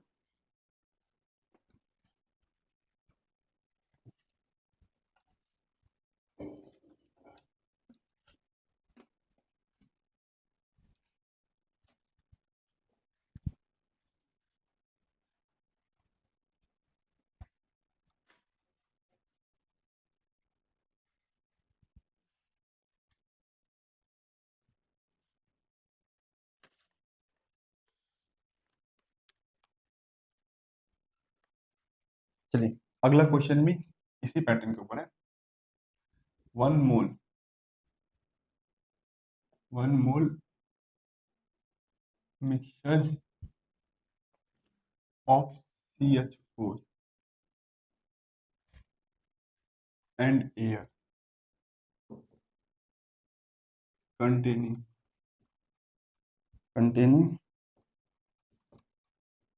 80% nitrogen and 20% oxygen by volume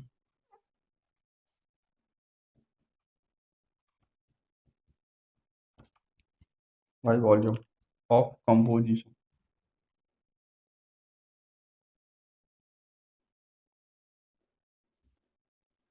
of a composition such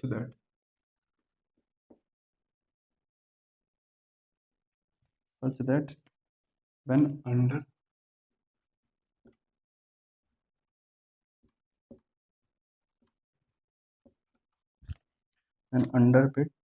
combustion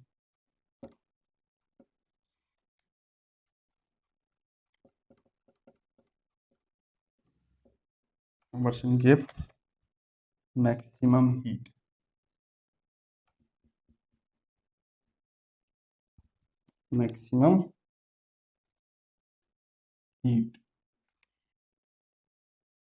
assume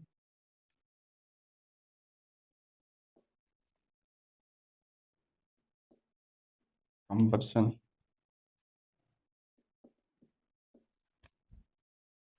of only CH4, then which of the following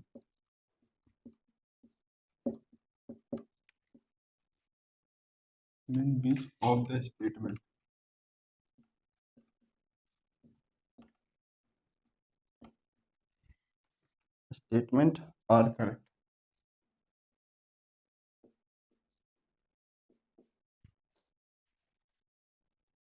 regarding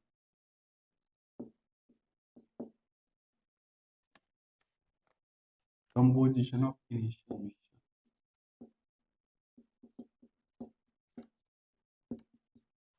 Position of initial mixture और यहाँ पे x जो है रिप्रेजेंट मोल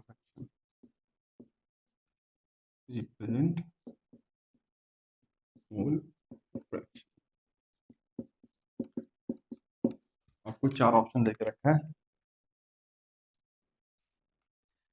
CH4 O2 और N2 इनका आपको मोल फ्रैक्शन बताना है। पहला जो ऑप्शन है उसमें CH2 का जो मोल फ्रैक्शन है वो है 1/11, इसका है 2/11 और इसका जो है वो है 8/11। सेकंड जो ऑप्शन है वो है 3/8, इसका जो है वो है 1/8 और ये है आपका 1/2। और थर्ड जो है इसमें इसका 1/6, इसका 1/6 और इसका 2/3 और डी जो है वो नन ऑफ द, इनमें से कुछ नहीं। ठीक है, चलिए ये हमारा क्वेश्चन है। तो क्या कह रहा है क्वेश्चन हमारा कि एक मिक्सचर है जिसका इस बार हमें मोल देख रखा है, 1 मोल का एक मिक्सचर है जिसमें 2 कंपोनेंट है, एक तो है आपका CH4 और दूसरा जो है आपका एयर। ठीक है, एक है आपका CH4 और दूसरा एयर। और एयर में भी 2 कंपोनेंट है, तो एयर में काफी सारे कंपोनेंट होते हैं पर यहाँ पे आपको दो ही कंपोनेंट लेने के लिए बोला है, एक नाइट्रोजन और दूसरा ऑक्सीजन। ठीक है, इस कंवर्शन कंवर्शन का मतलब होता है ऑक्सीजन के साथ रिएक्शन। मतलब हमने क्या किया, इस मिक्सचर का ऑक्सीजन के साथ रिएक्ट कराया है, तो हमें क्या चाहिए, हमें मैक्सिमम हीट चाहिए। कंबर्सन से क्या चाहिए, हमें मैक्सिमम हीट चाहिए। मैक्सिमम हीट का मतलब यही होता है फ्रेंड कि ये जो यहाँ पे CH4 है, एक कंप्लीटली कंज्यूम हो जाना चाहिए इस रिएक्शन में। इसका जो टोटल अमाउंट है सब खत्म हो जाना चाहिए, उसी से हमें मैक्सिमम हीट मिलेगा। Assume combustion of only CH4। देखो यहाँ पे आपका मिक्सचर में कितने कंपोनेंट है, तीन, एक दो तीन। तो ऑक्सीजन खुद ऑक्सीजन के साथ रिएक्ट करेगा नहीं, तो ऑक्सीजन के साथ कौन रिएक्ट कर सकता है, CH4 और नाइट्रोजन। अब मैंने आपको लिखवाया भी था यूडोमेट्री के पॉइंट में, जब तक आपको लिख के ना दे कि नाइट्रोजन रिएक्ट कर रहा है, तब तक आपको नाइट्रोजन क्या मानना है, इनर्ट मानना है। तो यहाँ पे इन्होंने बोल भी दिया है कि आप इस रिएक्शन में आपको क्या करना है, सिर्फ और सिर्फ CH4 का ही कंबर्शन कराना है, मतलब CH4 का ही ऑक्सीजन के साथ रिएक्शन कराना है। तो लिख के भी दिया, नहीं भी लिख के देता, जब तक आपको नाइट्रोजन के लिए स्पेसिफाई ना कर दे नाइट्रोजन रिएक्ट कर रहा है, तब तक आपको नाइट्रोजन को इनर्ट मानना है।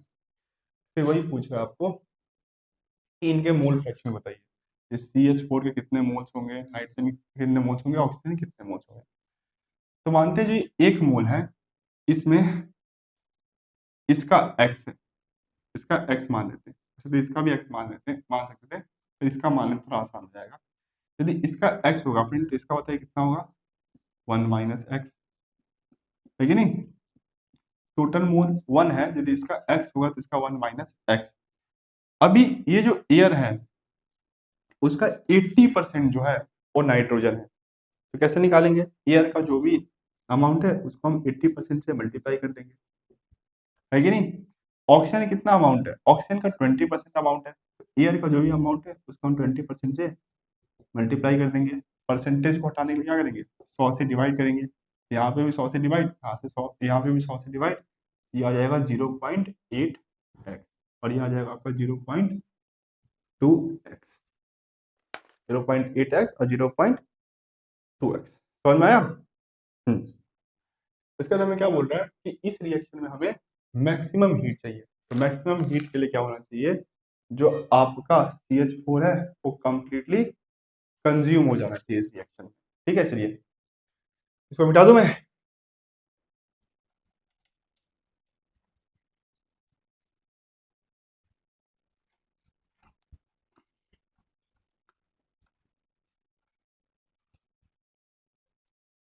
तो जब CH4 का ऑक्सीजन के साथ रिएक्शन होता है तो बनता है CO2 और H2O, ये तो आपको पता है। ये है फ्रेंड आपका मीथेन का कंबर्शन रिएक्शन। और क्या दिया गया आपके क्वेश्चन में कि इस कंबर्शन रिएक्शन में मैक्सिमम हीट हमें निकालना है। देखो combustion gives a maximum heat, तो इस कंबर्शन रिएक्शन से हमें मैक्सिमम हीट निकालना है।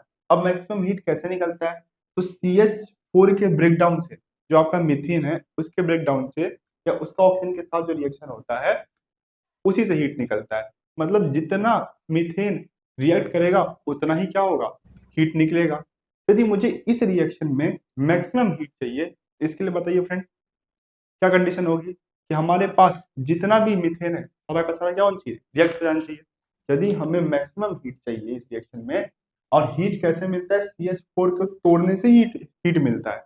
जितना भी CH4 है हमारे पास, यदि हम सारा का सारा इस रिएक्शन में कंज्यूम करा दें, तो उस केस में हमें क्या मिलेगा, मैक्सिमम हीट मिलेगा, है कि नहीं। और बताइए और क्या बोल सकते हैं हम, क्या हम इस रिएक्शन को देख के ऐसा बोल सकते हैं, यदि मैं CH4 को कंप्लीटली कंज्यूम कराना चाहता हूँ, यदि CH4 को मैं इस रिएक्शन में कंप्लीटली कंज्यूम कराना चाहता हूँ, तो 1 मोल CH4 के लिए मुझे 2 मोल ऑक्सीजन का चाहिए, बोल सकता हूँ ना। यदि 1 मोल CH4 है तो 2 मोल क्या चाहिए, ऑक्सीजन का चाहिए। यदि 2 मोल CH4 है तो मुझे कितना चाहिए, कितना चाहिए, 4 मोल ऑक्सीजन का चाहिए। यदि 3 मोल है तो इसके लिए मुझे कितना चाहिए, 6 मोल चाहिए। बोल सकता हूँ ये 3 मोल है, इसके लिए मुझे इसका 6 मोल चाहिए। और यदि इसका 10 मोल है तो इसके लिए इसका 20 मोल चाहिए। तो मैं ऐसे बोल सकता हूँ कि CH4 और ऑक्सीजन का जो मोल का रेशियो है वो 1:2 होना चाहिए यदि मैं इस रिएक्शन में मैक्सिमम हीट निकालना चाहता हूँ। क्या आप यहाँ से देख लीजिए, इसका भी रेशियो 1/2, इसका भी रेशियो 1/2, इसका भी रेशियो 1/2 और इसका भी रेशियो 1/2। तो यदि मीथेन और ऑक्सीजन का रेशियो 1/2 होगा तो इस रिएक्शन में आपका क्या होगा, मैक्सिमम हीट इवॉल्व होगा। ठीक है, चलिए बताइए CH4 के कितने मोल्स है, देख लीजिए CH4 के कितने मोल्स है, 1 माइनस एक्स। O2 के कितने मोल्स है, 0.2x इक्वल टू 1/2। तो 2 माइनस 2x, 2 को इस साइड मल्टीप्लाई किया, इसको इस साइड, इक्वल टू 0.2x। तो x यहाँ से आ जाएगा फ्रेंड 10/11। अब कैलकुलेट करना है, यहाँ से आपका जो x आएगा वो आ जाएगा 10/11। अब हमें x नहीं पूछा था, हमें क्या पूछा था, इसका मोल फ्रैक्शन, इसका मोल फ्रैक्शन, इसका मोल फ्रैक्शन। तो सबसे पहले तो आप CH4 के मोल से निकालिए, तो ये जो है यही हो जाएगा CH4 का मोल्स। तो 1 माइनस एक्स कितना है, 10/11। ये कितना हो जाएगा, 1/11। ये हो गया आपका CH4 का मोल्स। नाइट्रोजन का बताइए, तो 0.8 और x कितना है आपका, x है 10/11, हो गया आपका 8/11। और ये देखिए ऑक्सीजन कितने मोल्स है, 0.2x। तो ऑक्सीजन का जो हो जाएगा 0.2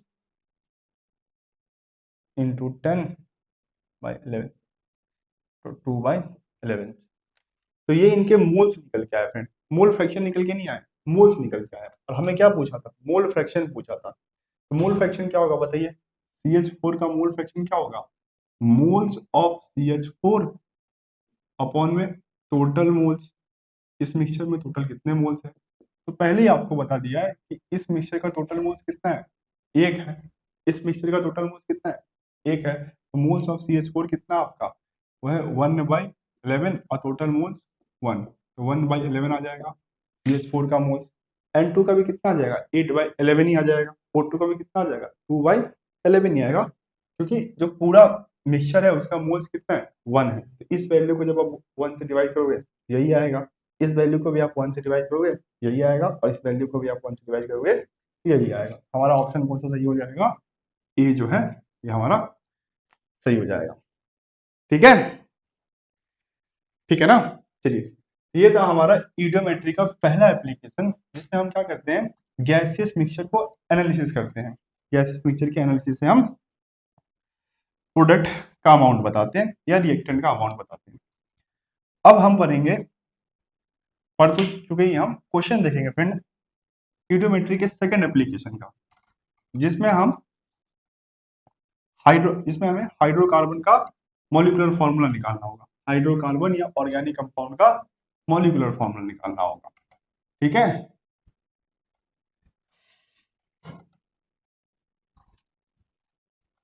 तो जो कॉन्सेप्ट हमने ईडियोमेट्री में पढ़ा है वही कॉन्सेप्ट का यूज करना है, बस क्वेश्चन थोड़े अलग तरीके से सॉल्व करते हैं। तो अगला क्वेश्चन है हमारा, 20 ml hydrocarbon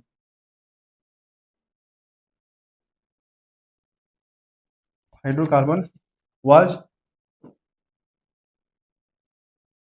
exploded with excess of oxygen,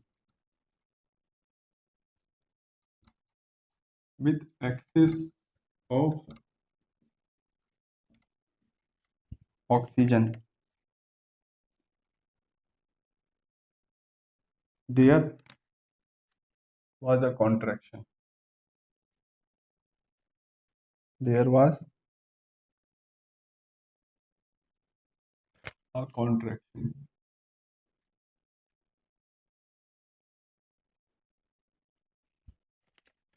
contraction of 60 ml,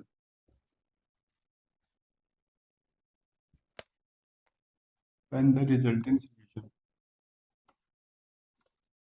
when the resultant gases are passed air past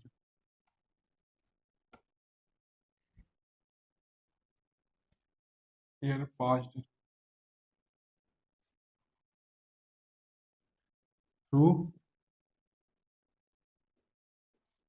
KOH another contraction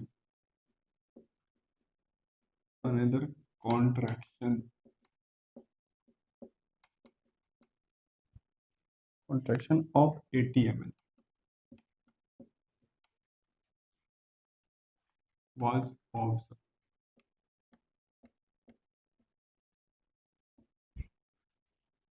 Determine the formula of hydrocarbon. The formula of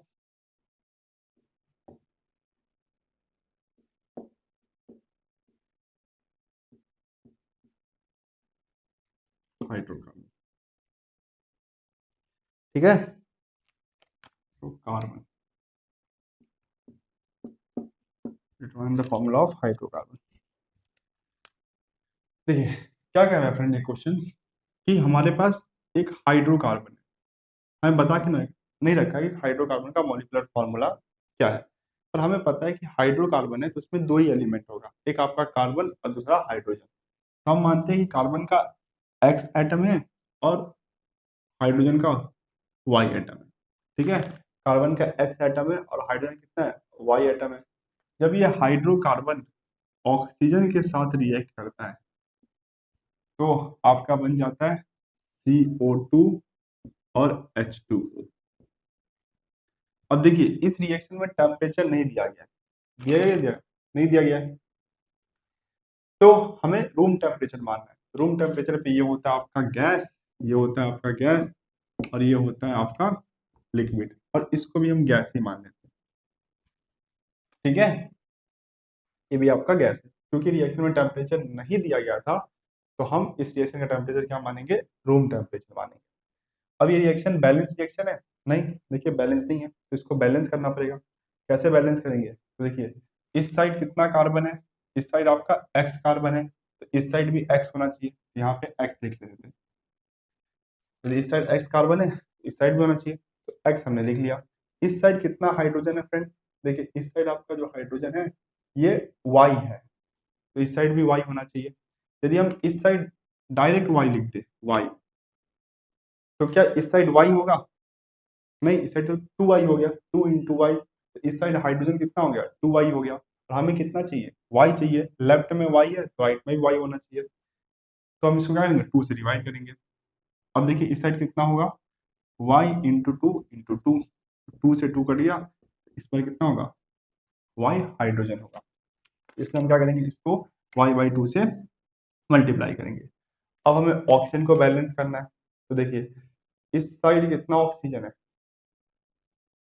इस side आपका 2 oxygen है और इस side कितना है 2x, और देखो 2 into x और y by 2, 2x into y by 2, इतना ऑक्सीजन है इस साइड भी इतना ही होना चाहिए। देखिए फ्रेंड यदि मैं इसको 2x प्लस वाई बाई 2 से सीधा मल्टीप्लाई कर दूं तो गलत हो जाएगा, क्योंकि यहाँ पे 2 भी है ना, यहाँ से 2 से मल्टीप्लाई हमारा आंसर आ जाएगा 4x plus Y by 4x plus y. समझ में आ रहा है, यदि मैं सीधा इसी नंबर से यहाँ पे मल्टीप्लाई कर दूंगा तो क्या निकल के आएगा 4x प्लस वाई, और मुझे कितना चाहिए 2x प्लस वाई बाई 2 चाहिए। इसका मतलब क्या है कि मुझे पहले इससे इसको मल्टीप्लाई करना होगा और फिर क्या करना होगा 2 से डिवाइड करना होगा, क्योंकि यहाँ पे ऑक्सीजन का दो दो मोल है, 2 एटम, क्योंकि यहाँ पे ऑक्सीजन कितना है 2 एटम है। समझ में आ रहा है, अब इसको हम अच्छे से लिख लेते हैं CXHY गैसेस। अब इसको देखो 2 दोनों में बांट दीजिए, इसमें तो x plus Y by 4 O gases, इससे बनेगा आपका CO2 गैसेस और y बाई 2 H2O लिक्विड। और यदि आप याद कर सकते हैं तो हाइड्रोकार्बन का ये वाला रिएक्शन आप याद कर लीजिए, कंबर्शन ऑफ हाइड्रोकार्बन। ठीक है, यदि यहाँ पे एक्स वाई हो तो X plus Y by four O two X C O two और plus Y by two H two. ठीक है, चलिए क्या दिया गया हमें इसमें कि 20 ml हाइड्रोकार्बन है, 20 ml हाइड्रोकार्बन है, दिख नहीं रहा है ना, एक बार देते हैं।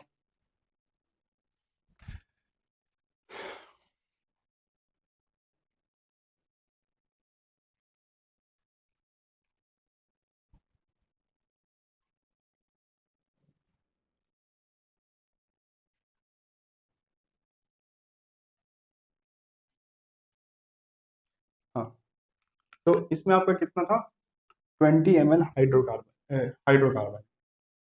अब इस रिएक्शन से हमें कितना मिल रहा है फ्रेंड, वॉल्यूम कॉन्ट्रैक्शन जो मिल रहा है इस रिएक्शन में हमें, वो मिल रहा है 60 ml। मतलब इस रिएक्शन में जो वॉल्यूम चेंज हुआ है वो कितना हुआ है, 60 ml हुआ है। पहले हम देखते हैं कि इस वॉल्यूम, इस रिएक्शन में हमें कितना कितना वॉल्यूम पहले दिया हुआ था और कितना हमें प्रोडक्ट में मिला। इनिशियली कितना वॉल्यूम था, फाइनली कितना वॉल्यूम मिला है, फिर हम अपना चेंज इन वॉल्यूम का फॉर्मूला निकालेंगे।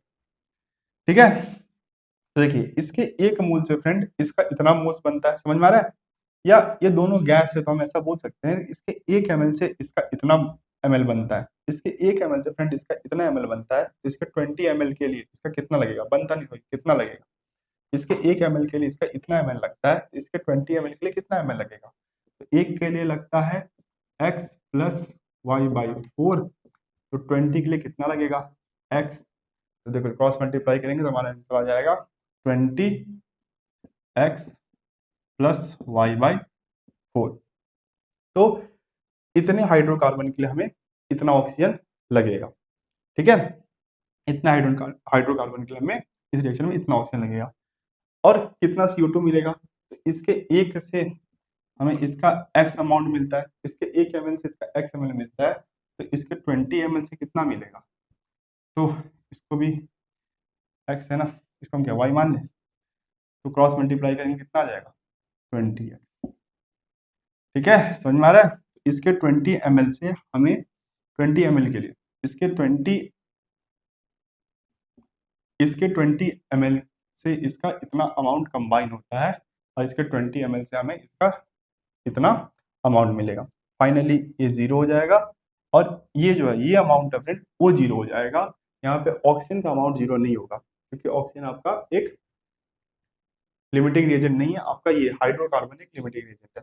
ठीक है, अभी कुछ लोग सोच रहे हैं सर आपने इसी से इसका अमाउंट क्यों निकाला, कि मुझे पता था ना कि ये जो हाइड्रोकार्बन है वही आपका लिमिटिंग एजेंट है। क्वेश्चन में लिख के दिया गया है एक्सेस ऑफ ऑक्सीजन, यदि नहीं भी लिख के दिया रहता और जब तक आपको स्पेसिफाई ना कर दे किसी रिएक्शन में कि ऑक्सीजन एक लिमिटिंग रिएजेंट है, तब तक आपको ऑक्सीजन को लिमिटिंग रिएजेंट नहीं मानना। मैंने इससे इसका अमाउंट निकाला।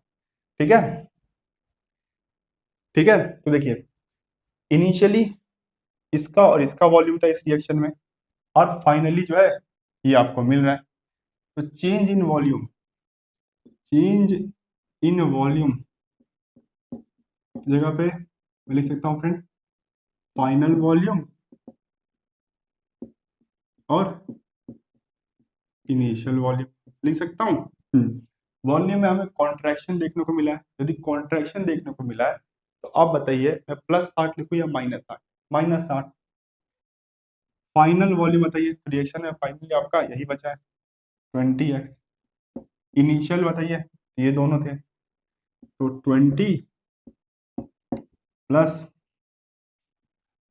20x y बाई 4 -20 20x -20 और देखिए -20x और ये जाएगा तो -5y। अब इसको अच्छे से सॉल्व कर लीजिए, ये आंसर मिल जाएगा, यही मिल जाएगा। तो देखो ठीक है ना,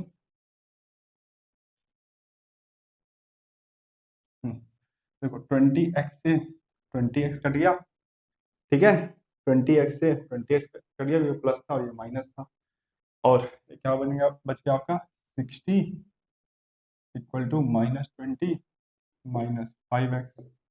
समझ में आ रहा है, -60 = -20 -5x। तो ये आ जाएगा आपका -40 इक्वल टू -5x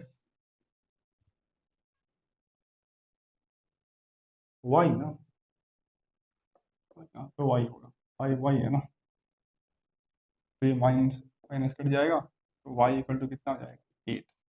तो हमें हाइड्रोकार्बन में ये जो आपका हाइड्रोजन है उसका नंबर मिल चुका है, कितना है 8 है। कार्बन का भी नंबर मिल जाएगा, कैसे, इस क्वेश्चन के सेकंड पार्ट से। क्या बोल रहा है, जो आपका फाइनल वॉल्यूम बचा हुआ है, फाइनल वॉल्यूम में कौन कौन बचा हुआ है, देखो ऑक्सीजन बचा हुआ है और आपका CO2। ऑक्सीजन कितना अमाउंट है हमें पता नहीं, देखो ये नहीं है, ये कंज्यूम हो गया, इसके अलावा जो भी अमाउंट है वो बचा हुआ है क्योंकि एक्सेस में है। जो हमारा फाइनल मिक्सचर है फ्रेंड, ये जो हमारा फाइनल मिक्सचर है उसमें कौन कौन है, एक तो आपका ऑक्सीजन है, अब इसका कितना अमाउंट बचा हुआ है वो हमें पता नहीं है, हाँ पर इसका भी अमाउंट बचा हुआ है फाइनल मिक्सचर में क्योंकि ये आपका LR नहीं है।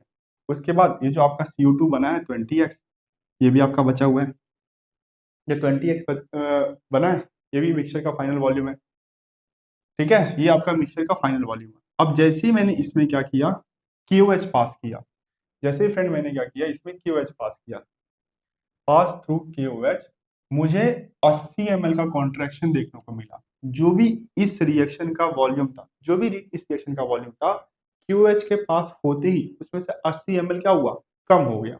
ये कैसे हुआ होगा सोचिए, 80 ml कैसे कम हुआ होगा, तो QH गैस, QH जो है इस रिएक्शन मिक्सचर में से कोई गैस को अपने साथ लेके चले गया, और उस गैस का जो भी वॉल्यूम था, क्योंकि KOH उसको लेके चले गया, इसलिए उस रिएक्शन मिक्सचर में वो वॉल्यूम उतना कम हो गया।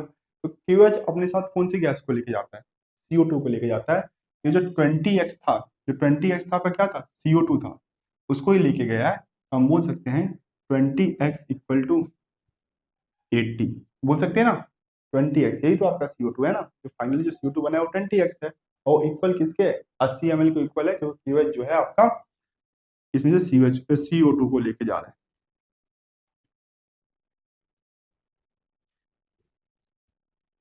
ठीक है। तो 20x इक्वल टू 80, तो x इक्वल टू कितना आ गया 4, x इक्वल टू कितना आ गया 4। तो हमें इस हाइड्रोकार्बन में कार्बन का भी एटम पता चल चुका है और हाइड्रोजन का भी एटम पता चल चुका है। हम अपना मॉलिक्यूलर फॉर्मूला निकाल लेंगे, CX, S की जगह पे 4 और H, Y की जगह पे 8। तो ये है आपका हाइड्रोकार्बन, ठीक है, ब्यूटीन। इस तरीके से आपको क्या करना है, ईडियोमेट्री के कॉन्सेप्ट से किसी भी हाइड्रोकार्बन या ऑर्गेनिक कंपाउंड का मॉलिक्यूलर फॉर्मूला निकालना है, ठीक है। तो यही था फ्रेंड आज का लेक्चर। अभी मूल कॉन्सेप्ट में कुछ टीचर एन फैक्टर और मोलारिटी को भी, नॉर्मेलिटी को भी यहीं पे कंप्लीट कराते हैं, और मैंने क्योंकि एन फैक्टर वाला जो टॉपिक है वो रिडॉक्स रिएक्शन में कंप्लीट कराया है, तो वहीं पे मैं क्या करूंगा, जो नॉर्मेलिटी वाला टॉपिक है वहीं पे मैं आपको सिखाऊंगा, ठीक है। यदि आप इसका नॉर्मेलिटी सीखना चाहते हैं तो यहाँ से आप रिडॉक्स रिएक्शन कंटिन्यू कर सकते हैं। तो मिलते हैं नेक्स्ट लेक्चर में एक नए चैप्टर के साथ। Good bye.